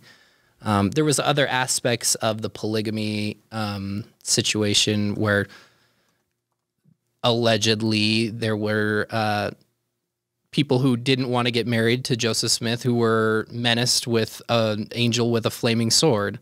I was like, why is God so interested that he will send an angel with a flaming sword to a person who doesn't want to get married to Joseph Smith? And yet there are people out there who are being sexually abused that their prayers go unanswered and things like that. Because Joseph told some of the women that he approached as prophet, trying to coerce them to be his sexual partner, hey, I'm only doing this because God sent an angel with a flaming sword, threatening my life to kill me if I don't proposition you for sex. Yeah. And yeah, it's a great point. Why would God send an angel in a flaming sword so that Joseph could have sex with women that were other men's wives and not send an angel with a flaming sword, frankly, to protect you, Jordan? Yeah. From your sexual predator. Yeah. I was like, so it really. Well, and here's the thing about this that gets me too, is with that recent news story about that BYU professor that was sexually abusing that girl. This is why Joseph Smith and this mentality is problematic, because we use that same kind of logic, that same manipulation. Joseph was like, you know, I'm a prophet and the Lord is telling me that I need to do this with you because that's what is needing to happen. And if you don't follow what I'm telling you, that there's going to be consequences. And then we have this BYU professor who sexually assaulted this girl and told her the same exact thing. I feel inspired. The Lord is telling me that I need to be with you, and the Lord inspired me to do these things with you. And I'm like, we don't recognize that this has real intended consequences. And the bizarre thing is that professor probably believed it, because just like Nephi, you know, Nephi was told by his emotions or by the Holy Ghost that he should kill Laban.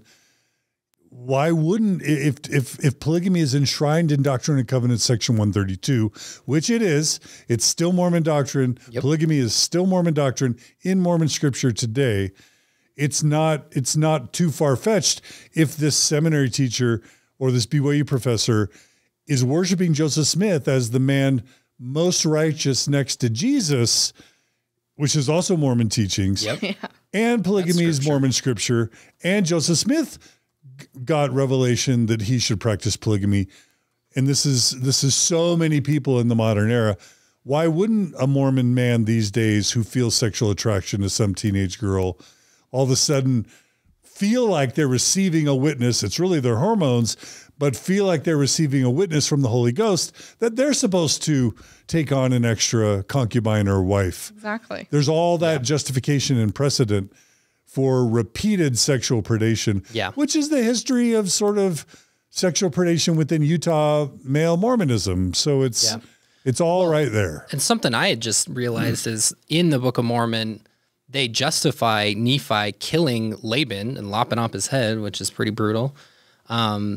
by saying that it's important that one evil man perish to save a nation of people, or that's just paraphrasing.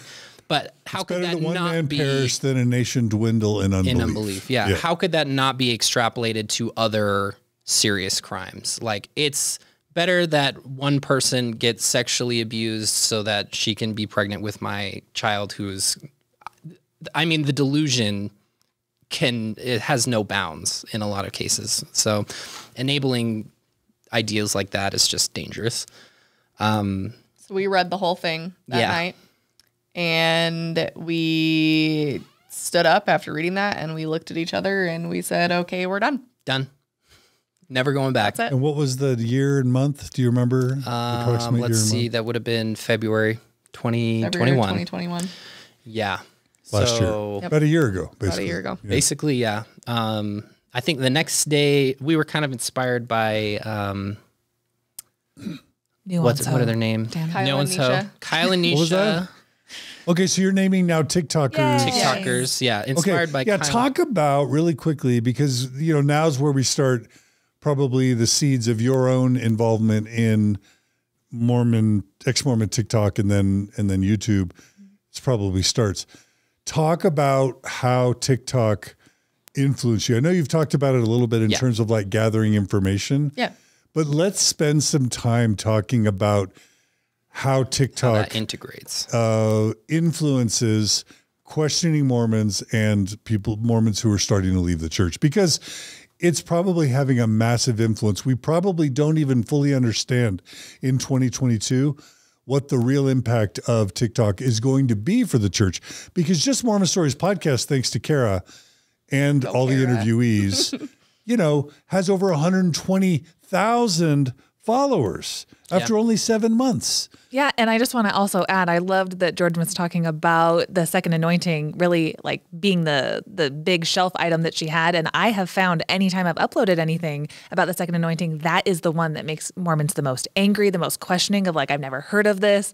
That's the issue that I really think, and people would never know about it unless it's, just on their For You page coming up, unless you go out and seek it, which a lot of people don't. Like you said, it's really hard to find information about that. So it's this podcast, it's other ex-Mormons like, finding the info and presenting it. And sometimes, unfortunately, it pushes people into faith crisis, which is never really our intention, but it is our intention to let people know what is going on between, you just being in Sunday school and actually what's going on with the elites in the Mormon church, like behind closed doors. Being a baptized member, I feel like you were entailed to total transparency. Totally. Yeah. At all times. Yeah. So that's the beauty of ex-Mormon TikTok and just TikTok in general. There's so many good things that come from it, but sorry, go on. Yeah. And it's not like we're trying to like take everyone out of the church, but again, informed consent. If people are going to give their lives, their reputation, 2 years of their mission service, 10% of their income for life, their decisions around education, around career, they're going to make all these decisions, endure sexual shame for sometimes a decade or more, feel when they're dying on the operating table of a C-section that this is God's punishment for normative sexual exploration that they did in high school. If the church is going to, turn it up to 11, all that pressure, all that pain and all that suffering, it better be true. And they better be giving everyone all the information. Exactly. And so tell us what role TikTok played in your final unraveling and your eventual post-Mormonism. Take us through it. I remember seeing Kyle and Nisha, and they're the first ones. Yeah. So we've had them on Mormon Stories podcast. Yes. We'll add them to the show notes. Their YouTube. Them, Adam and Sherelle, who actually live pretty close to us, which was kind of cool. What is their actual agency? Yeah. These are TikTok handles. Yes. Yeah, we like them a lot. We saw them, and they were couples sharing their story. And so you're a young Mormon couple. Yeah. And then you've got these other young Mormon couples, similar elder age. millennials. Yeah. So we're like, let's share our story because it seemed like a lot of people were gleaning a lot of or identifying with their experiences. And I was like, maybe there's somebody out there who could benefit from hearing about us. And we sat down one night and just kind of gave a brief explanation of how we had gotten to the night before, where we decided, yep, we're done. Adios, everybody. And the response, I don't think we were prepared for the response. The response was overwhelmingly positive, and coming from Mormonism and transitioning out of Mormonism, there's a lot of fear. And you bare your soul on the internet with a lot of these things and say, you know, I'm questioning my religion, or I'm walking away, and this is all new to me. And then you're just met with this community who loves and supports you and is like, you know what, I've been there. I've done that. We're here for you. We'll buy you coffee. We'll we'll transition you into help transition you into your new lifestyle. And I don't think we were really prepared for that. No. Just making a couple videos that one night, we got a pretty decent response. So we're like, maybe we will make more videos about things that we're learning now that we're really looking into this with a new set of eyes. And the response just kept coming. We were really quick to get 1,000 followers, which I think is still the same way. But were you afraid to put your faces faces out there, and even your names? Yeah. We didn't even really set it up very anonymously at the start. We were like, whatever. Your names was not anonymous. We just made sure. Yeah.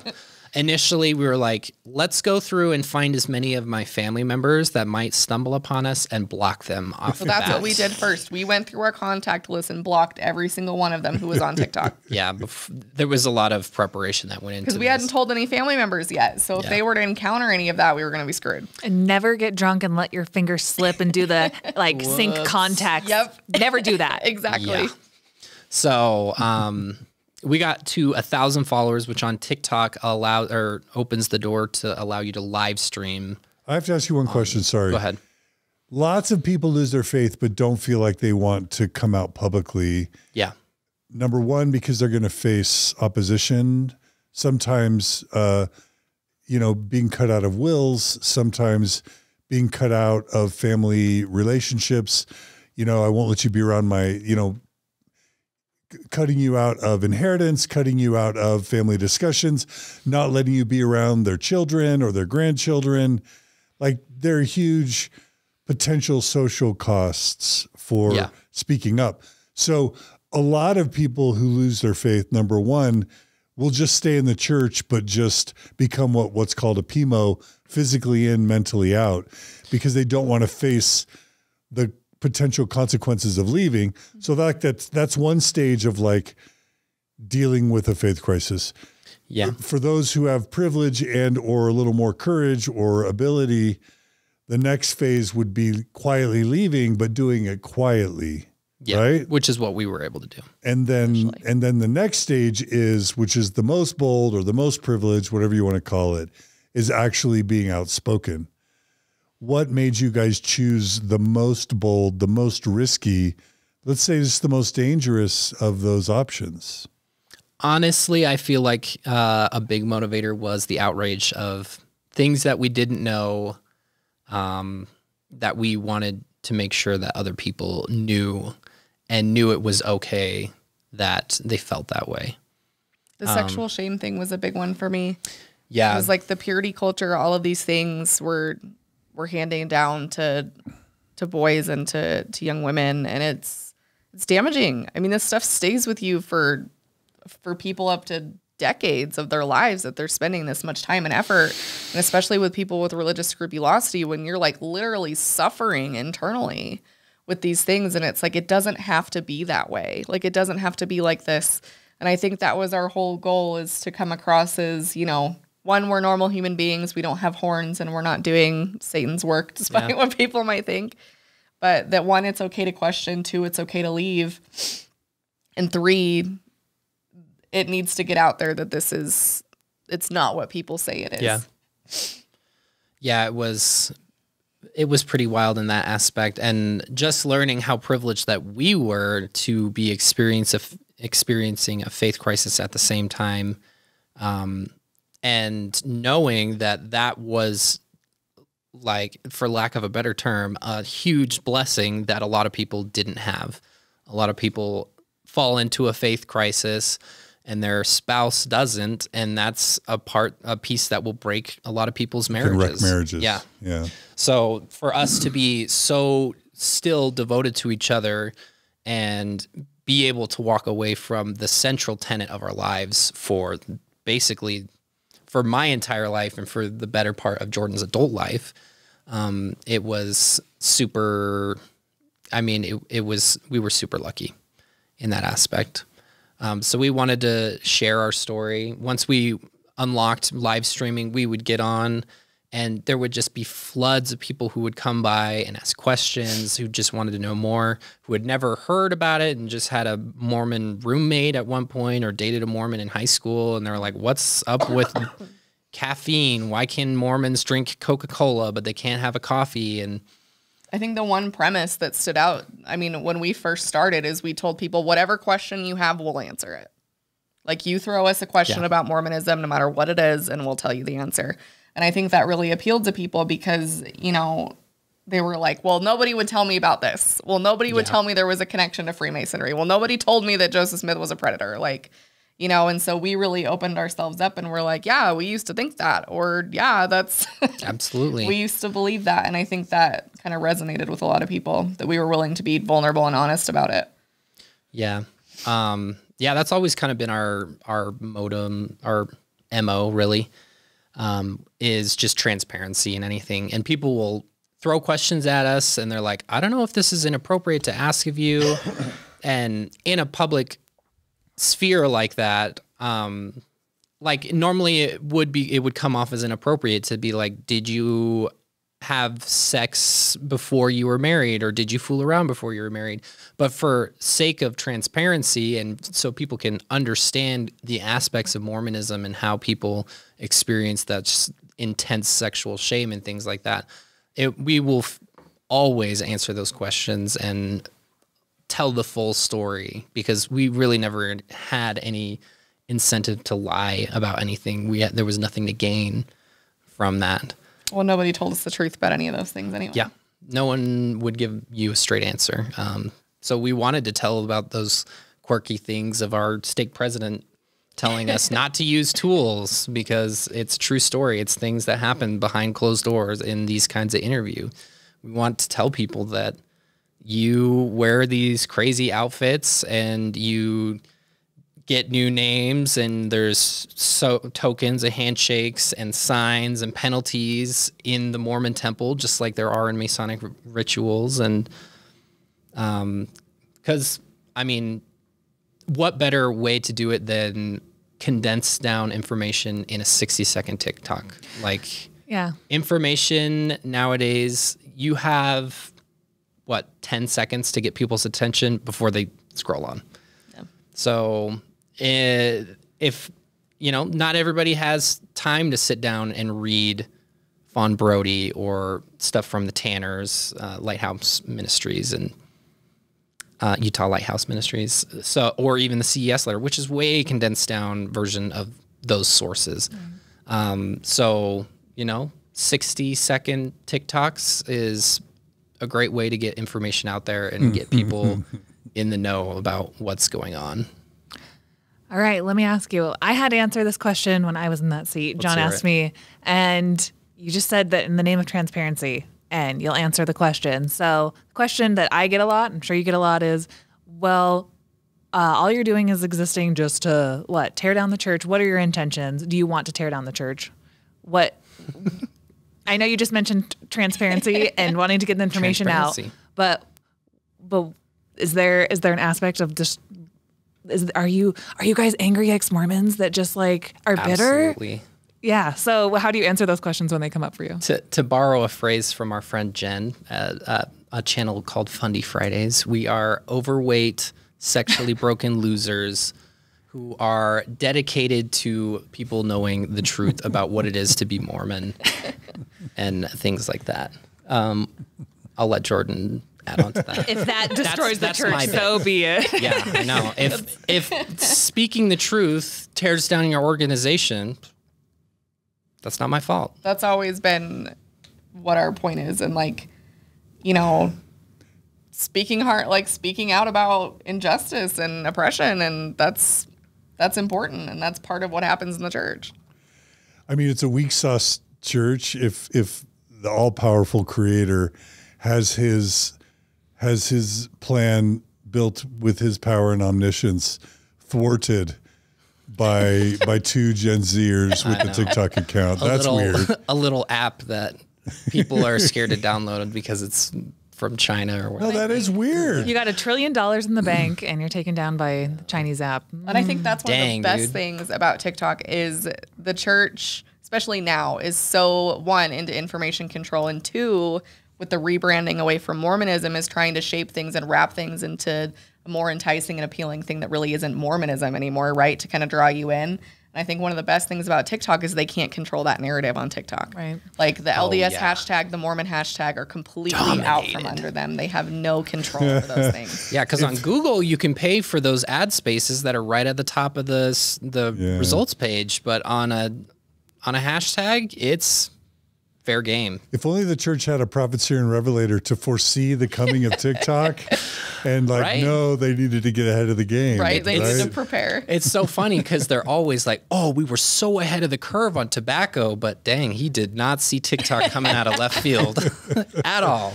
But TikTok people are core whores now anyway, so I guess it doesn't. Core whore. Or whore would use TikTok. But you are also, to your point, Jordan, there's that, was it J. Reuben Clark? Who was it that said, if we have the truth, we cannot be harmed. If we have not the truth, we should be harmed. Yeah. Is that kind of what you were saying? That's exactly what it is. Like if these kinds of things and if people telling their stories are what, brings it down, then I'd say that's some weak sauce. Yeah. It's some weak sauce. And to be honest, it usually is stories. It is. Like you can put up as many informational things as possible, but as John likes to say all the time, that you have an emotional conversion to this church and you kind of have an emotional deconversion sometimes. Yeah, exactly. And TikTok is so personal sometimes. You can really empathize with somebody across the screen. And people are so vulnerable. There's so many different voices. And so, that's really what it is. It's people telling their stories are going to make the church crumble. Like you should maybe make it so their stories aren't so freaking sad. Yeah, because in 1 minute you can, if you pick the right little song or the right little meme where you're telling your story, your Mormon story, and it starts out happy and you're maybe using photos of your childhood or your mission, and then you break to the part where it starts to fall apart and your life gets sad. A 1 minute TikTok can have a really significant, even easier than that. Emotional punch. It's Katie the human showing her before and after her dressed as a Mormon. You know how people do like to do those ones? So what I look like when I was a Mormon, what I look like now.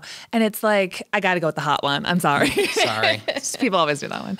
The knee length shorts and long sleeve shirts were not hot enough. So it's just images and stories, and TikTok has such a good way of people being able to tell the story, and it's so accessible. How's the church going to stand a chance?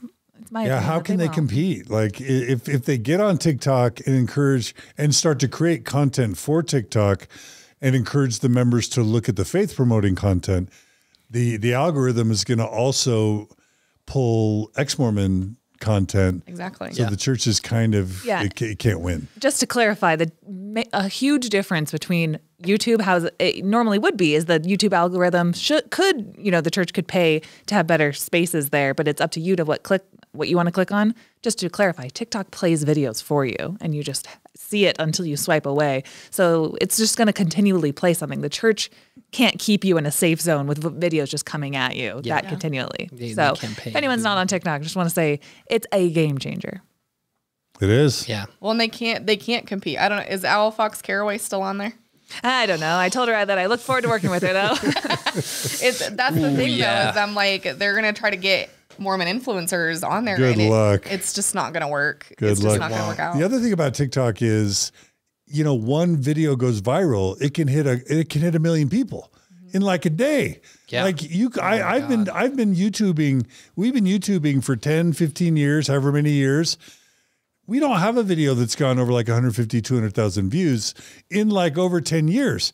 In TikTok, literally you can hit 1 million people with a 1 minute video in a day. If you only got a million views, it's like freaking chump change in a lot of cases. Not for us. On TikTok. Not for us. It's like, we're grateful. We're grateful for a million. I'll take it all. You look at the big creators, like on YouTube, a lot of views on a given video is like 100 million views. But big creators on TikTok, they get billions of views on individual videos. Yeah. And there's probably a lot more that goes into that. But that's the thing, though, is it doesn't take like an influencer in order to get there. Like you can be a regular human being with just a kick-ass idea and it takes you, you know? You don't have to have like this kind of platform or anything in order to get to that point. Like it's not going to discriminate. Yeah. Like levels the playing field in a different way. You're limited on your hashtags and things like that. So really it's just up to the algorithm knowing what people are wanting to see, and they want to keep people on the app. And they're like, they spent a little too much time watching that Nuance Hose video. These guys are kind of similar. Let's throw McKay up there suiting up in his temple ceremonial clothing, and then... I want to talk about that. But I just thought of a historical reference. Like John Lennon, you know, with the Beatles got in trouble by saying that the Beatles were more popular than Jesus, which at the time actually was semi-true. Yeah. But he got in big trouble for it. I think the TikTok algorithm is more powerful than God. I would say. Is that fair to say? It's funny because you see people, they have like epiphanies about their sexual orientation because they liked particular things, and the YouTube or the TikTok algorithm caught on to that, and they're like, oh, I guess maybe I'm not as heterosexual as I think I was, or things like that. So TikTok's a powerful thing. Makes everyone question everything. I know. No, I'm just saying, like, there's that, I don't know if you memorized that Wentworth letter or whatever it was, you know, no unhallowed hand can stop the work from progressing, you know? Like, yeah, TikTok can stop the work from progressing, right? TikTok and YouTube are the at the and forefront podcasts, of that, really. You know. Yeah, all the anti-Mormon literature, as extremely invaluable as it is gotten to the point where the Mormon Church has just countered everything that it could possibly offer, and new ways have arisen. So out of the ashes. Out of the ashes of those things. So did you guys first dress in temple clothes on TikTok or on TikTok? Okay, let's talk about that because like Killeen is a really good example of a famous TikToker, post-Mormon TikToker. She's like roller skating in her temple clothes. So I think that was the one that inspired us to do it. Yeah. Yeah. So she's loved and hated. She also gets death threats. Yeah. Talk about that decision, because on the one hand, it's, you know, transparency and informed consent. Yeah. On the other hand, it's considered something that's very, very sacred and special to Mormons, and deeply, deeply offensive to be dressing in temple clothes at all, let alone roller skating. So talk about your decision to kind of cross that barrier. Oh, man. I remember doing it because we were absolutely mortified to doing anything in public. And the first video we did, it didn't go off as well, but there was a trend of people doing like a little transformation to this Mike Posner song. If you were around, you know exactly what we're talking about. But we're in the car, we're just driving, kind of lip syncing along to the words. And then suddenly there's a shift into the chorus of the song, and we are in our temple ceremonial clothing, just driving in the car, going on as scheduled. We particularly picked a road that was out by the airport, where there's just some farms.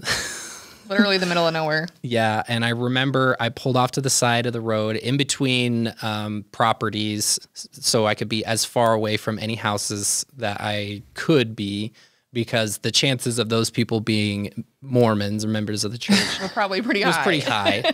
So we pull off, wait for a clear gap in cars. There weren't very many, and then we just like pull all the ceremonial clothing out of the envelope, throw it on as fast as we can. We're going at the speed of light here. And get back on the road so we can get the shot of it. I'm not driving, Jordan is. But we were terrified. As soon as we were done with it and happy with it, we pulled over again, ripped all the stuff off and threw it in the little envelope and continued our way. Terrified, filled with anxiety. So it was a temple ceremony again, is what you're saying. Yes. Exactly. This, I love when I make John laugh that hard. That time was a little less anxiety producing or inducing because that was really the first time that we had put on the ceremonial clothing since pre-2020. And definitely the first time I'd ever put on the clothing when I was not in the temple. And even though I was 100% done, I was like, this is just a huge interpolation of Masonic rituals and really vague biblical references in Exodus when it comes to the tabernacle or the Temple of Solomon, whatever. But even then, it was just that cognitive dissonance because it had been drilled into my head. This only goes on in the temple, and people, layman people, the Gentiles, they don't see that when you put it on.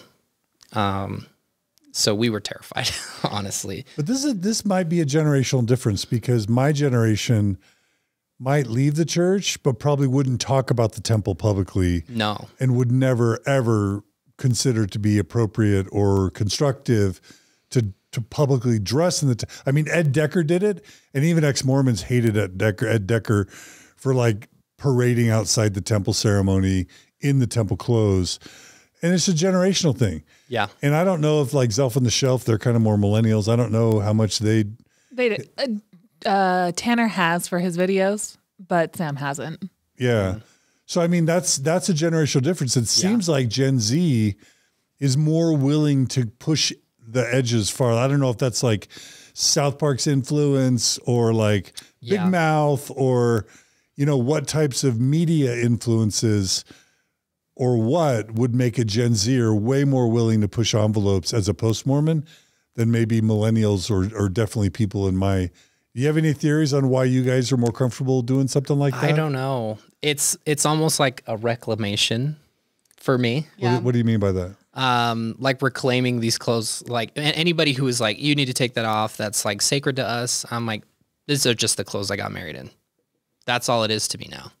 If it holds significance to you, like it did to me, then don't dress that way. Don't dress that way. Yeah, obviously.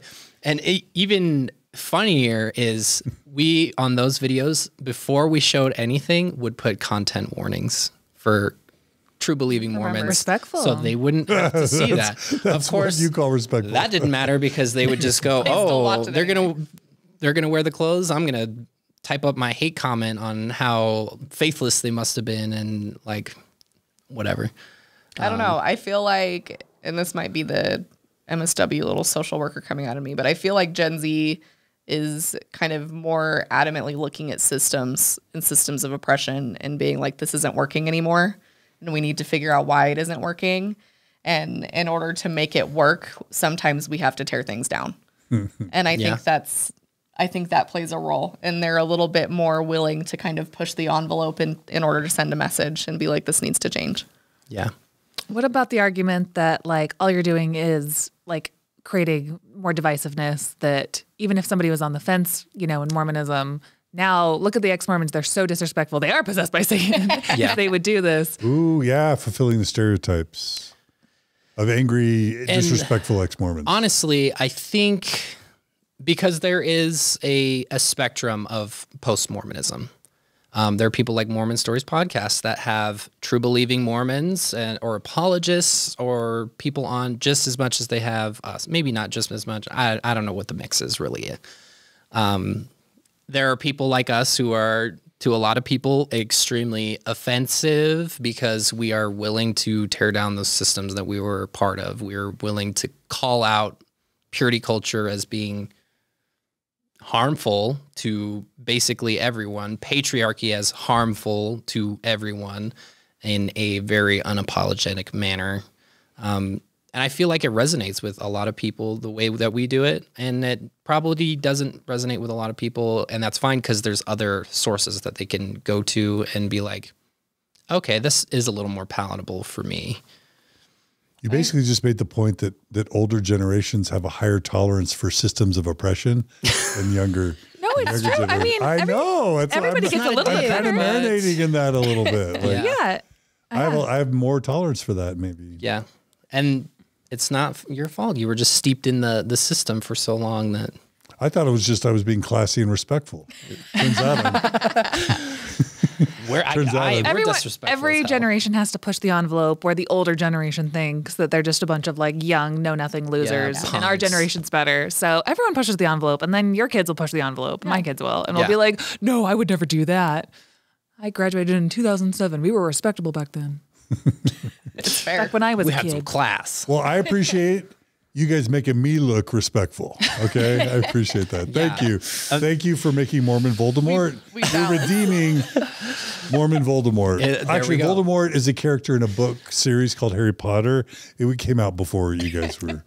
No, His family read that. we read those. Yeah. Oh, that was a really interesting thing. We read Harry Potter growing up. Oh, yeah. I have some really updated, There's some Mormons not who have so some good strong feelings sentiment about J.K. Rowling, but that's beside the point.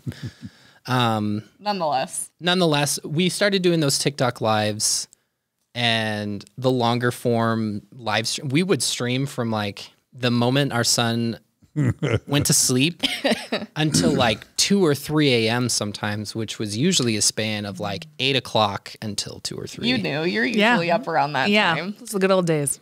They were Back the when good we old very days. first started. We had a tight community back then. Why do we have time for that anymore? Is it because we like got jobs out of doing the TikTok? That's what Yeah. we did basically. like When we all didn't I have the had. job. Yeah. I was doing this. You weren't doing your YouTube That's channel. exactly what it is. Now all that free time is eaten up here and on your YouTube channel, right? Oh my gosh, it Yeah. makes so much sense now. Absolutely. Yeah. Because TikTok kind of fell to the back burner because we were interested in doing the longer form content. We felt I'm thinking about when we had young kids. How in the world? At first, I was thinking, how in the world do you find time to TikTok and YouTube? And then I thought, oh, I know. You're not going to church and reading your scriptures and doing your home teaching and preparing your lessons. You have more time. Guarding your virtue takes all night. Exactly. So that inspired Jordan was like, why don't we start a YouTube channel and we have more than 60 seconds and that was when there was only 60 seconds. You couldn't. Had you choose guys up to been 3 followers minutes. of YouTube? You have. I've been a user of YouTube probably since I daily watched like people like Philip DeFranco back in like 2009 and had been continuing on with that. Lots of old YouTube culture, like stupid things like Epic Mealtime. And so I had seen the progression of YouTube in the modern age, basically from its early stages of it's just a site where I go on occasion because somebody emailed me a funny video to it's like the main source that people go to for news and things of that nature. So I kind of knew some of the ins and outs of YouTube, and I'd seen enough people's channels to see kind of the things that they do. And right now we are really limited by our equipment, but I've been able to pick up on some of the things that like Philip DeFranco really pioneered the jump cut. And before him, jump cuts were just like a super negative thing to employ. And now it's just like the norm. Speaking your native tongue. What's a jump cut for? So for the uninitiated, a jump cut would be rather than doing everything in one take. And if you mess something up, you restart the take.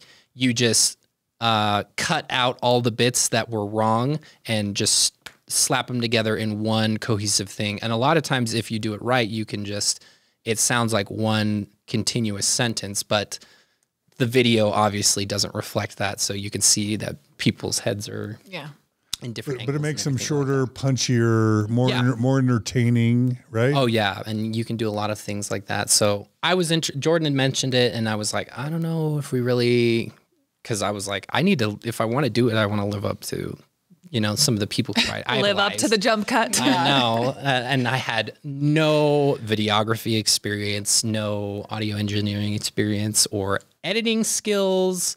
We had iMovie installed on our iMac, which for whatever reason, I bought one of the better iMacs the year before. Tender mercies of the Lord, I guess, because that allows us to edit our videos. But that was all we had. Yeah, that was all we had. That's really quite. You learned all the editing and everything. Like, yeah, we had a little tripod and a ring light already from Jordan's business. So we would set up the tripod and the ring light, and we would. I would use my Apple Watch to start and stop the video, and we would record a little video and just throw it in iMovie and take out some parts that maybe we didn't like, and we throw it up on YouTube. Now and I was like, oh, that's really sad. But it was archaic for our standards. It was the best we could muster at the time. Yeah. This is like 6 months ago, Yeah, right? It looks so bad now. Back when we were young. Yeah, we had no microphones. It was just going off my mics. iPhone. Yeah. But here's the thing, and we've made this point previously. The Mormon Church is a multi-$100 billion organization, possibly $1 trillion organization.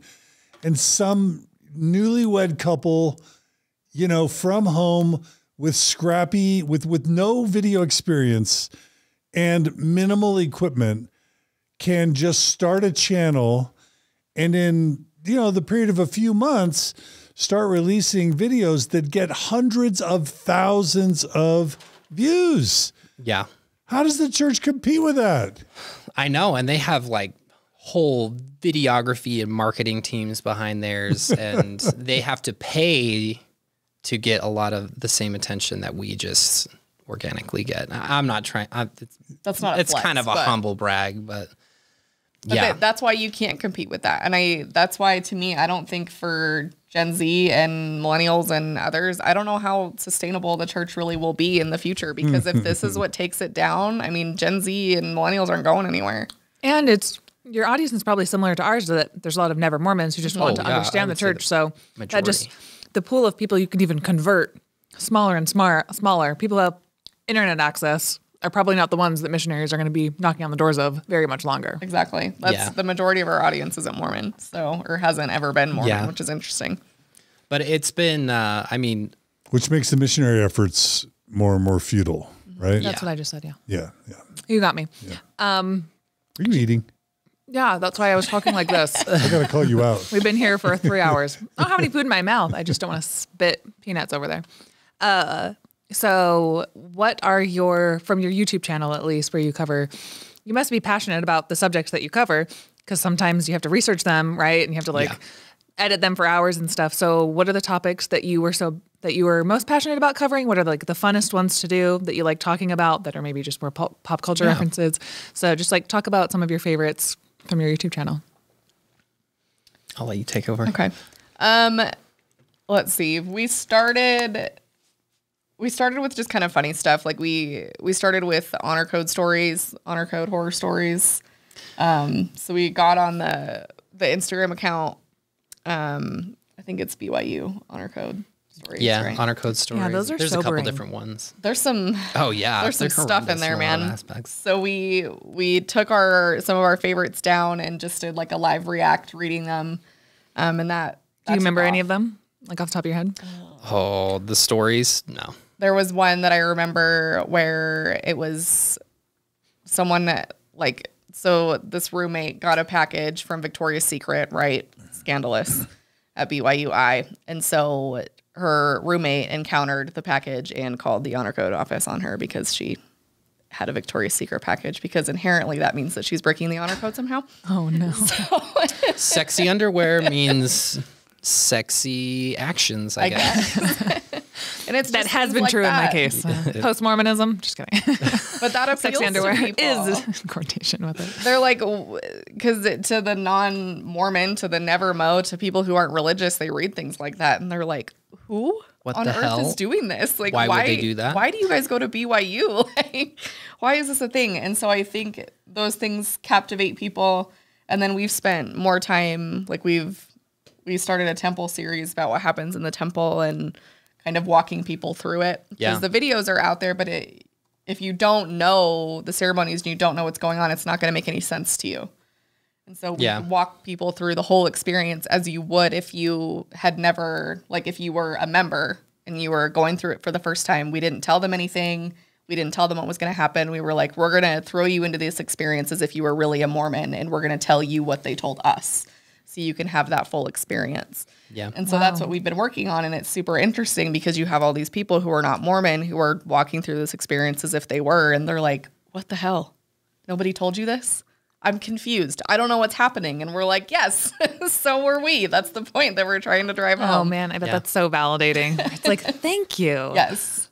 Yeah, and it kind of gives us creative freedom. I remember we were discussing, because we were like, we want to react to the hidden camera video of the endowment. I was like, how are we going to do it? This is going to have to be a multiple episode thing. And Jordan's like, I think we need to start off by telling him this and this and this. And then I was just like, you know what? Let's let it happen to them like it happened to us.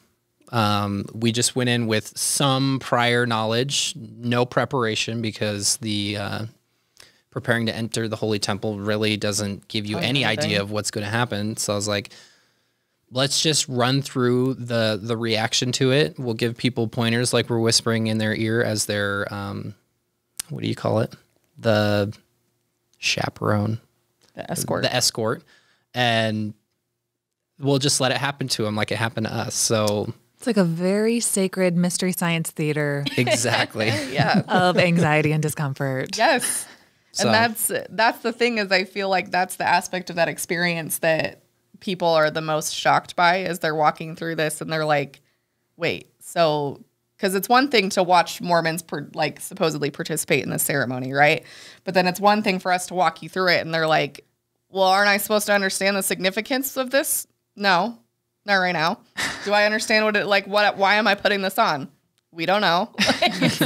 You are not told. It's a whole other thing for them to understand just how weird it is. Yeah, it goes on the right shoulder because that's what the officiator said. So that's what you're doing.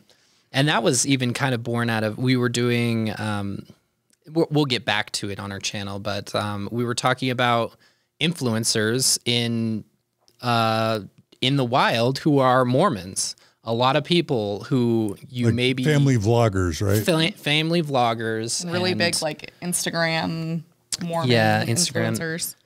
And they're Mormon, and you don't even know because it's not part of really their brand identity. They don't talk about it, and don't you highlight that a lot of them don't wear garments? Yep. That's where the temple stuff came out of, because we were like, they are misrepresenting the religion by saying that it's a personal choice, because it is not. You made the choice. The personal choice was when you made the covenants with God, and you promised that you would wear this garment at all times. And it's hypocritical, because you think, and I mean, some of these influencers bring in quite a bit of money.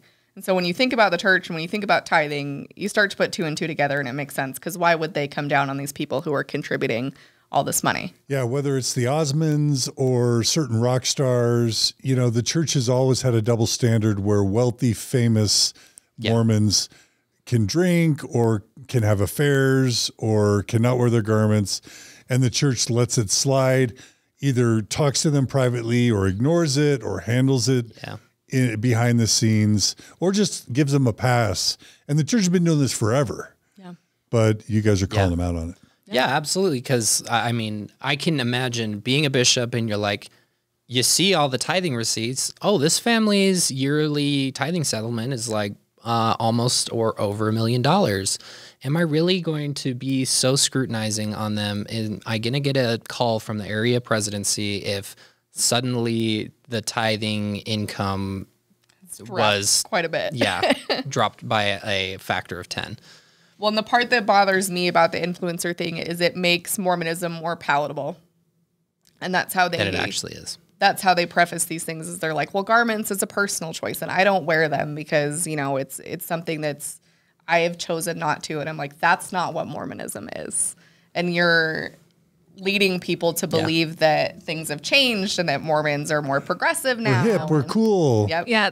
The perfect example is what we were talking about at dinner last night with Shay Carl, portraying how happy he is because he's Mormon, and they helped baptize. Yeah, he's a family guy, and he had such an outgoing personality, and I think he directly said, I'm so happy because I choose to be happy because everything leads back to the gospel, this truth that I'm in. If you want it, by the way, it's right here, link in bio or whatever, But then it comes out later on that he's having an affair, and he's drunk all the time. And he admitted that he was actually just drunk a lot of the time. The happiest vlogs where he was the funniest and the best was actually, he looks back and that was drunk Shay. And nobody had any idea that this guy who was pitching Mormonism on us was not living it. Yeah. It was weird. Yeah. I think he kind of fell from grace from that. But if it had happened, if any of those situations had happened to any other YouTuber, there would have been I mean, it's none of my business if you're it's not faithful to your wife, especially if you're just making goofy videos. I'm like, that's shitty, but okay. But yeah, it's people misrepresenting the Mormonism that I lived in and allowing people to say, yeah, maybe that's something I want to take part in, or it's on their website. There's a little place where you can get a copy of the Book of Mormon for free. And I'm like, you guys aren't painting the picture like it really is. There's a lot of damaging bits. This is even the whitewashed version of the gospel that the missionaries give out. It's just showing that we're a happy family, we love each other, and it's because of the church that we go to and the gospel that we've received and accept as true. Yeah. I once did a little exercise where I took the 10 most recent Mormon Stories podcast videos on YouTube and averaged the total views compared to the 10 most recently released YouTube videos by the Church of Jesus Christ of Latter-day Saints, and averaged the total number of views, and Mormon Stories actually won. And what's powerful is that your videos are now doing better than our videos are doing. And so you guys are actually blowing the church away in average views. So the church it claims to have 16 million followers. We know that it really only has 3 to 4 million followers. But even at 3 to 4 million followers, your scrappy little 7-month startup young couple, you're achieving way more average views on YouTube than a $100 billion, if not $1 trillion church. And I'd feel sorry for them, except they've been withholding the evidence and the truth and the information and misrepresenting the church for almost 2 centuries. So they kind of have it coming to have their metaphorical rear ends handed to them by freaking a Gen Z couple. You know what I mean? Yeah. They kind of had it coming to them because they deceived way too many people for way too long. Yeah. Yeah. Well, absolutely. That's exactly what it is. And the whole Mormon influencer thing is just a rebrand. And I've always wondered if there's an agreement between high-level Mormon people within the church and influencers, because it perpetuates this idea that Mormons are normal and we just live this nice lifestyle and we're a nice family. And I'm always like, I wonder if there's an NDA in there somehow where, we'll slip a little to you to the side here if you continue to promote Mormonism in a positive light.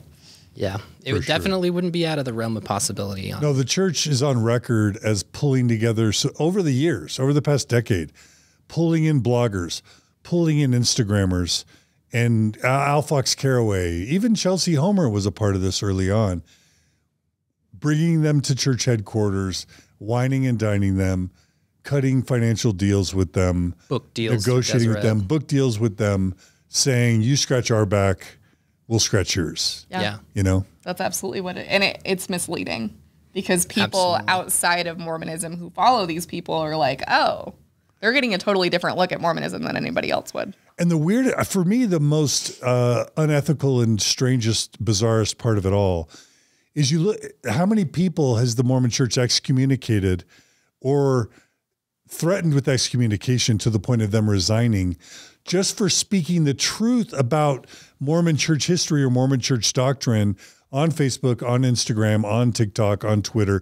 The church is harassing and excommunicating people for telling the truth about Mormonism, while the church is paying social media influencers to deceive the world about Mormonism. Yeah. And the church itself is misrepresenting and deceiving the world about Mormonism. So they're punishing the truth tellers and they're rewarding the deceivers. Yeah. And with all of that deception, their numbers are flatlining. Yeah. Yeah. They're doing everything from every angle. It's still not working. Yeah, they are still not working, guys. To say the least. Yeah. Are we dancing on? We're not dancing on their grave, though. I was just about to say, I was like, John, did you just say that we're winning? In unrelated news, can I have next week off? Just yes. Yep, you can. You can have the year off, Kara. You are released. Oh, paid maternity leave, but I don't have a baby? How about unpaid celebration leave? Okay? Unpaid celebration. No? The rest of your life. Oh, man. My listeners would revolt if you bailed. So I think you got to stick around. Sorry. All right, fine. All right, I'm taking it. It's for you, people in faith crisis who are from that flat line. We're here for you, I guess.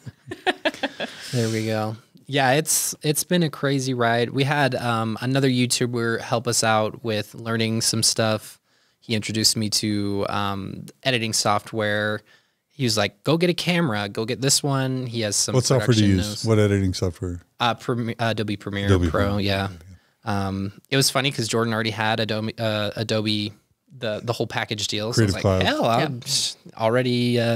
already got that. Tender mercies from the Lord. And yeah, so we learned a lot from that. Got a little bit of a boost, and everything has just kind of been on the up. Yeah, like I think like today in late January 2022, we still have more subscribers than you guys, but like you're gonna pass us soon. I don't know where ex-Molex is. Last time I checked, she was in the 30s, but yeah, you guys are, your trajectory is you're going to become the most successful and popular Mormon or post-Mormon YouTubers. I think talking about Mormonism truthfully, I'll just give that a disclaimer. It's not a competition. No, but we it's like the everybody. celestial kingdom. Yeah, I'm not speaking about it competitively. I know. If I was competitive, I wouldn't be having you on. But it's about influence. Yeah. It's about like impact. Like I care about impact. Yeah. And you guys are having an impact. You know? Yeah, and we like there to be, they have the cafeteria Mormon. I like there to be a anti-Mormonism cafeteria where people, or well, I'll call it post-Mormon cafeteria, where people can go to, if they don't like us, go to ex-Molex or go to Zelf on the Shelf or go to Mormon Stories podcast or all of those. Streeter. Yeah, there's all kinds of people out there and different flavors to offer. Something that I really liked most recently in YouTube was watching H3 podcast because it had Ethan and Ela Klein, a couple, on their podcast, and they're like meme lords and just bullshit a lot of times. But like, I think that's really appealing to people to have a couple, people who are like mutually invested in like the ideals and values that they hold, talking about the things that they care about, talking about bringing truth to light and things of that nature. Yeah. I think now we're just plugging along. We weren't prepared for any of this. If you would have told us a year ago that we'd be sitting in front of you, I think we would have laughed. I won't let John ask this question because he always was like, okay, you said 2010. I was about a year into Mormon Stories podcast. That's always like the pinnacle in time. But obviously Mormon Stories podcast has been huge this past year and there's no escaping it. So were you able to like have any, like share any space with Mormon Stories podcast in like listening to anything that helped you in your journey? If the answer is no, that's fine too. Absolutely. No, for sure. We did. We've listened to so many things. I think we listened to all of John's story. Yeah, your excommunication story, listening to the Tom Phillips Do you mean my story. recording of my conversations with my stake president about my excommunication? Yes. Listening to it from the perspective of a fly on the wall in the rooms. Yeah. That was super helpful. The second anointing one was really helpful. Yeah, Tom's Mark Phillips. Oslin's was amazing. Oh, yeah. I love Mark. What else? Kimberly Anderson's. Huge fan of Kimberly. Yep. She's a watching TikToker. Shout out to Kimberly. Yes. We yeah, love Kimberly. Mike Norton's one we gleaned a lot of importance out of as well. So we've listened to so many. Well, and plus we take pieces from them as we go because we'll get into one and then you'll interview somebody and then we're like, oh crap, we gotta go to this one because this one's good. So now we have to go watch this one. yeah. Note to self: make less interviewers or interview less people so that there's more time to just listen to a full one. Well, we have a Pumping out too much horrible content. habit of only listening on 1x speed a lot of times. So we got to dial up the speed so we can fit more into. Yeah. But no, this has been instrumental for us. And like I said, when we were first considering it, like I knew how the church portrayed you and I believed it.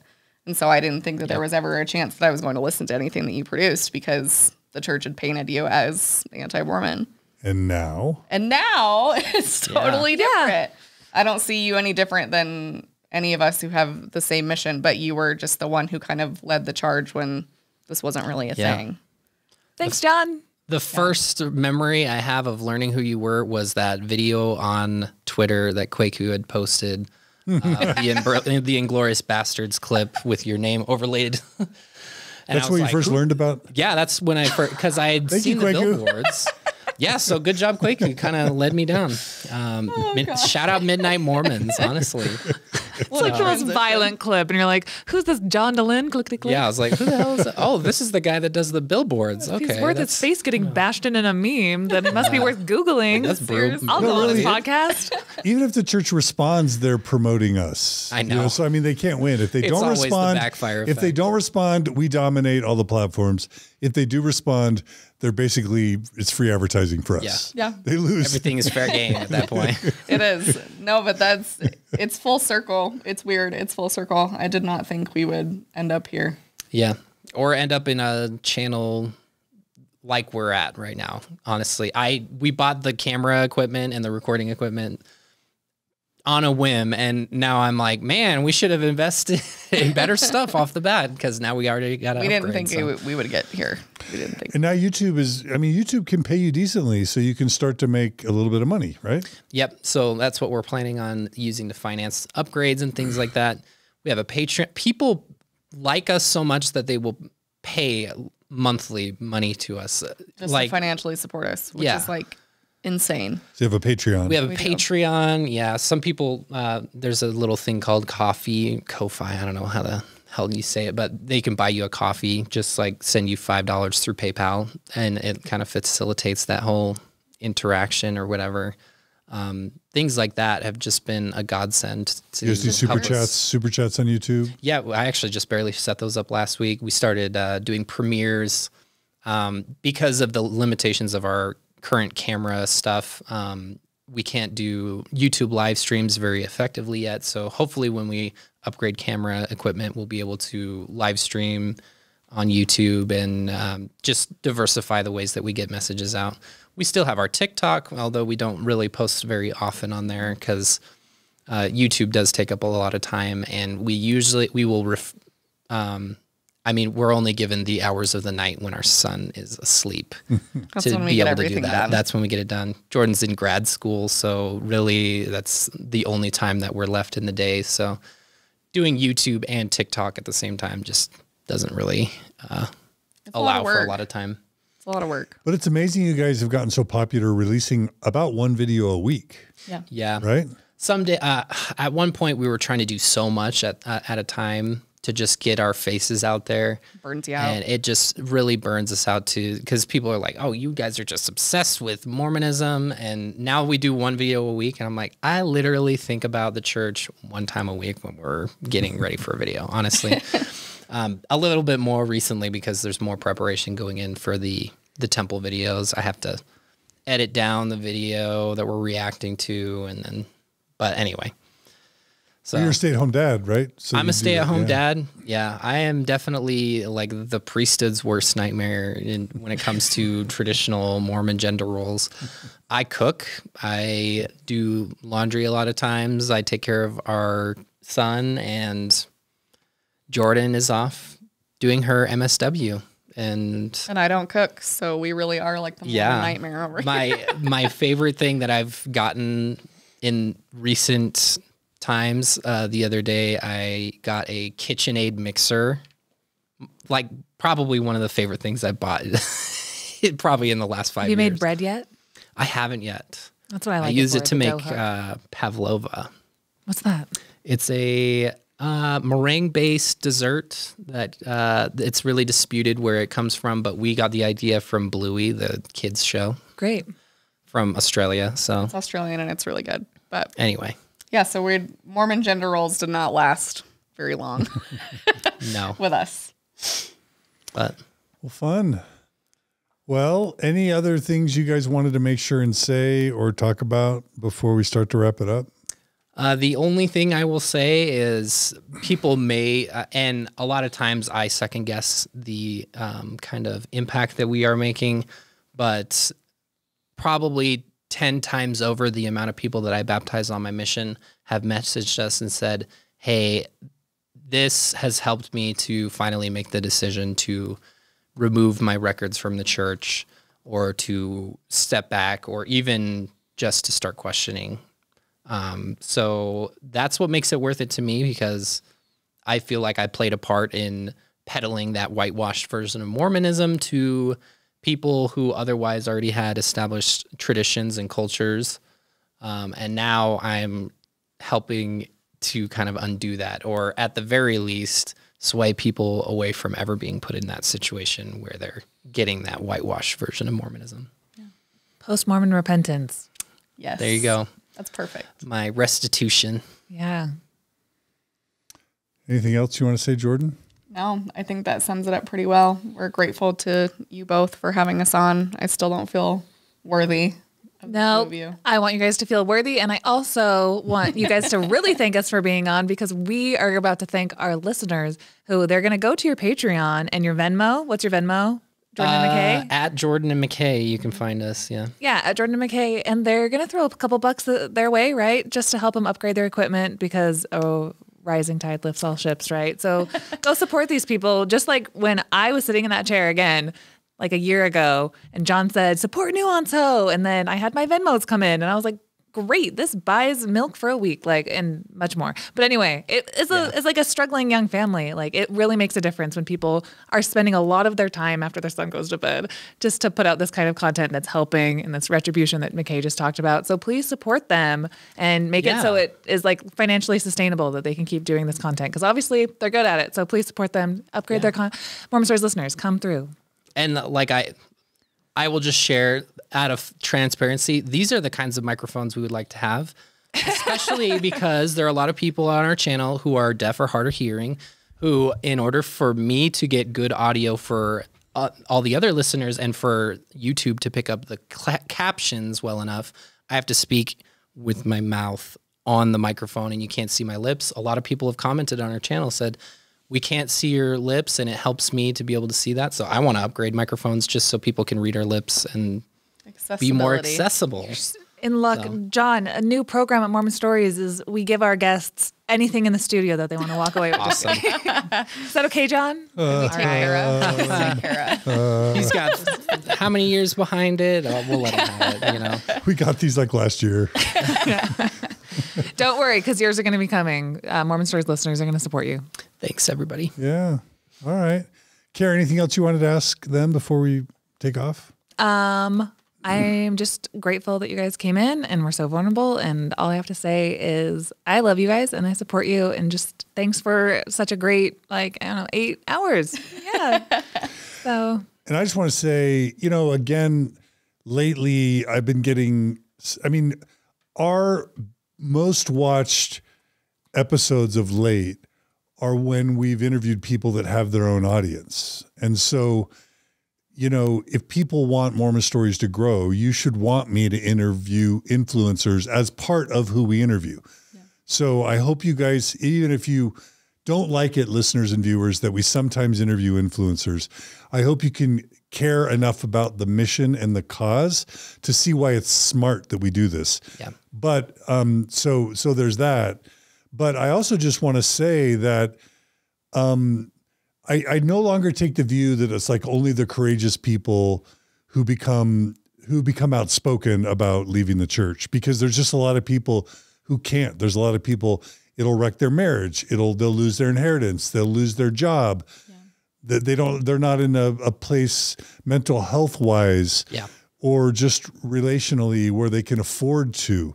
So I understand that it is a position of privilege to be able to speak out, and I hold no judgment on people that need to stay quiet for whatever reason. And I'm just going to say that one of the other reasons that I feel very strongly about interviewing people who do speak out is because I believe it's an act of courage and an act of integrity, and it's an act of sacrifice to do so. Because there's a lot of things you could be doing with your time. There is a social cost. There is just living with the fear of what the repercussions might be, let alone the very real, with Jordan, with your mom, on the one hand, you're speaking out for abuse victims to stop the abuse. On the other hand, this probably isn't going to be the best thing for your relationship with your mom or with other family members. Or McKay, your family are still, your siblings are still in the church. Your parents are still in the church. Like it's a huge act of courage and a huge act of personal sacrifice to spend your time and your money and your resources this way, never knowing if you're going to get any financial compensation. And even then, is the money worth it? Yeah. And so for me, it's a matter of respect and gratitude to give you guys support and to shine a light on the courageous, heroic work that you're doing, because you're really helping correct the wrongs that the Mormon Church has perpetrated on 200 years of its followers and of the general public. So on behalf of Kara, on behalf of me, on behalf of our listeners, and all the people whose lives you've blessed, not to mention the never Mormons that might convert to the Mormon Church without informed consent, without all the information, you might be helping prevent people from doing damage to their lives by joining the church without all the information. So on behalf of all of those people, a heartfelt thank you from us to you. Thank you. Honestly, it's people like you have paved the way for us to have a voice. So yeah, there's definite acknowledgement that needs, or, credit where credit is due, that people like you definitely got the ball rolling. So yeah, we're honored that you even know who we are and think that what we're doing is great. So absolutely. Well, it's our pleasure. Well, thank you so much for spending 9 hours? 9 hours more than you probably wanted to be with us. Well, we appreciate you coming. Thanks so much again. And Kara, it's always a delight. People don't understand with Kara, she's running the microphones, she's running the mixer, she helps with lighting and cinematography. She's the producer. There are so many people who are like, why'd you have Kara on? Things were fine before. And in addition to the wonderful commentary she provides, she's doing a heck load of work behind the scenes, everybody. Right, Kara? Yeah. And only occasionally checking the comments on Mormon Stories TikTok for like a slam dunk response when I don't have anything to say here. And I was like, where else can I be snarky? Let me check the TikTok real quick. We're doing good on there, by the way. And by the way, follow us on TikTok, Mormon Stories Podcast TikTok, over 120,000 followers. We're going to try and hit, what's your goal? 200,000 followers by when, Kara? I will answer that after. I just want to say one other thing that's a huge celebration. John, I just did the math. This is the first week since I've worked here that I've worked 40 hours a week. And nice. When I have more hours, and the only reason is because my sister just was able to start babysitting my kids this week. And so I've had enough time. So now I have literally 15 extra hours to work here and to do more TikToks and do more social media work. I am really confident that we could get to like 1 million at the end of the year. Like, what? I really think we could make that happen. 1 million TikTok followers? 1 million TikTok followers. Oh my goodness. Yeah, why not? It's January. I'll make a bunch of ghost accounts. I'll do it. Yes. Be really, really nice and just like all of my snarky comments. Great. Yeah. And thanks to you, Mormon Stories listeners, your increased donations have gone to support Kara. They support Gerardo, who's helped with cinematography, thumbnails, and co-producing and co-hosting. They go to Brooklyn, who does our editing. They go to Jennifer, who does a lot of our time codes and show notes. We just hired Jen now, who's helping out with events. We're going to be talking more about that. It goes to John Larson, who's doing really valuable content now. Margie's going to be stepping up her content creation. So we're going to be bringing some more heat as well in 2022. We're going to give you guys a run for your money. What? We love to see. Is that all right? Is that okay? We're here for it. Yeah. Rising tide lifts all ships. Just so you know, if we do start making content with jump cuts, we were already planning on it before you suggested it. We already knew that, McKay. We weren't just like, oh, McKay said it. Let's do it. I am the ex-Mormon jump cutter. No, check out the Understanding We're Mormonism channel. We're going to dethrone your jump cutting ex-Mormonism. I was way heavy-handed, ham-fisted with my jump cuts on the Understanding Mormonism channel. Have you seen those? No, okay. Can I tell the story? I've never told the story. Right during my faith crisis, I watched an Understanding Mormonism video of John, and I knew John already got a lot of hate and stuff, but I was like, I don't want to say anything mean, but his jump cuts on Understanding Mormonism, I will put it in the show notes so you can all go find my comment when Kara was just a little nobody commenting on YouTube. I said, John, I love you, but these jump cuts have got to go. And he responded with, a lot of people like them. And I literally have weaseled my way since that comment on YouTube to work here and be in control of the jump cuts. It's all coming up, Kara. It all came together. All right. Well, thanks again, guys. Thanks, Kara. Thanks to everyone who supports us. And support Jordan and McKay on YouTube, on Patreon, wherever you can support them, on Venmo. And also, if you value the community and you value what Mormon Stories does, we would love your support. We lose donors every month. We're trying to increase our services, which means our payroll is greater. We need to sustain or grow our revenue. It's not going to me. It's going to our staff and to our increased services. So as you support Jordan and McKay, also please consider supporting Mormon Stories podcast. Click on the donate button at mormonstories.org. Become a monthly subscriber, whatever you can do. And we'll just grow this big, bright, beautiful world. And the truth is, we're more honest about the Mormon church than the Mormon church. Jordan McKay, you may not like their temple, them dressing in temple clothes. Jordan and McKay are more honest about the Mormon church than the Mormon church is honest about the Mormon church. Am I wrong? I go to bat against real anti-Mormons who are never Mormon, who will say things that are I untrue. will correct the record to make sure it is the correct. Somebody said, "Oh, they hold Jesus or Joseph Smith in higher esteem than Jesus," and I was like, I have quoted Doctrine and Covenants right here. They do not think that. A lot of people do, but that's not the doctrine. And Mormon Church, we're your friend too, because we're helping you become more honest and to do less harm with your own members. So we're not anti-Mormon. We're helping you, Mormon Church, whether you know it or not. Yeah. So, all right, everyone. Thanks so much for joining us.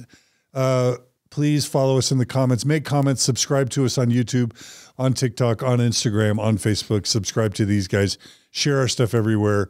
Give us positive reviews on YouTube, on Facebook, on the Apple Podcast app, on Spotify. We need your support. Please continue supporting us. And we'll see you guys all again very soon on another episode of Mormon Stories Podcast. Bye, everybody.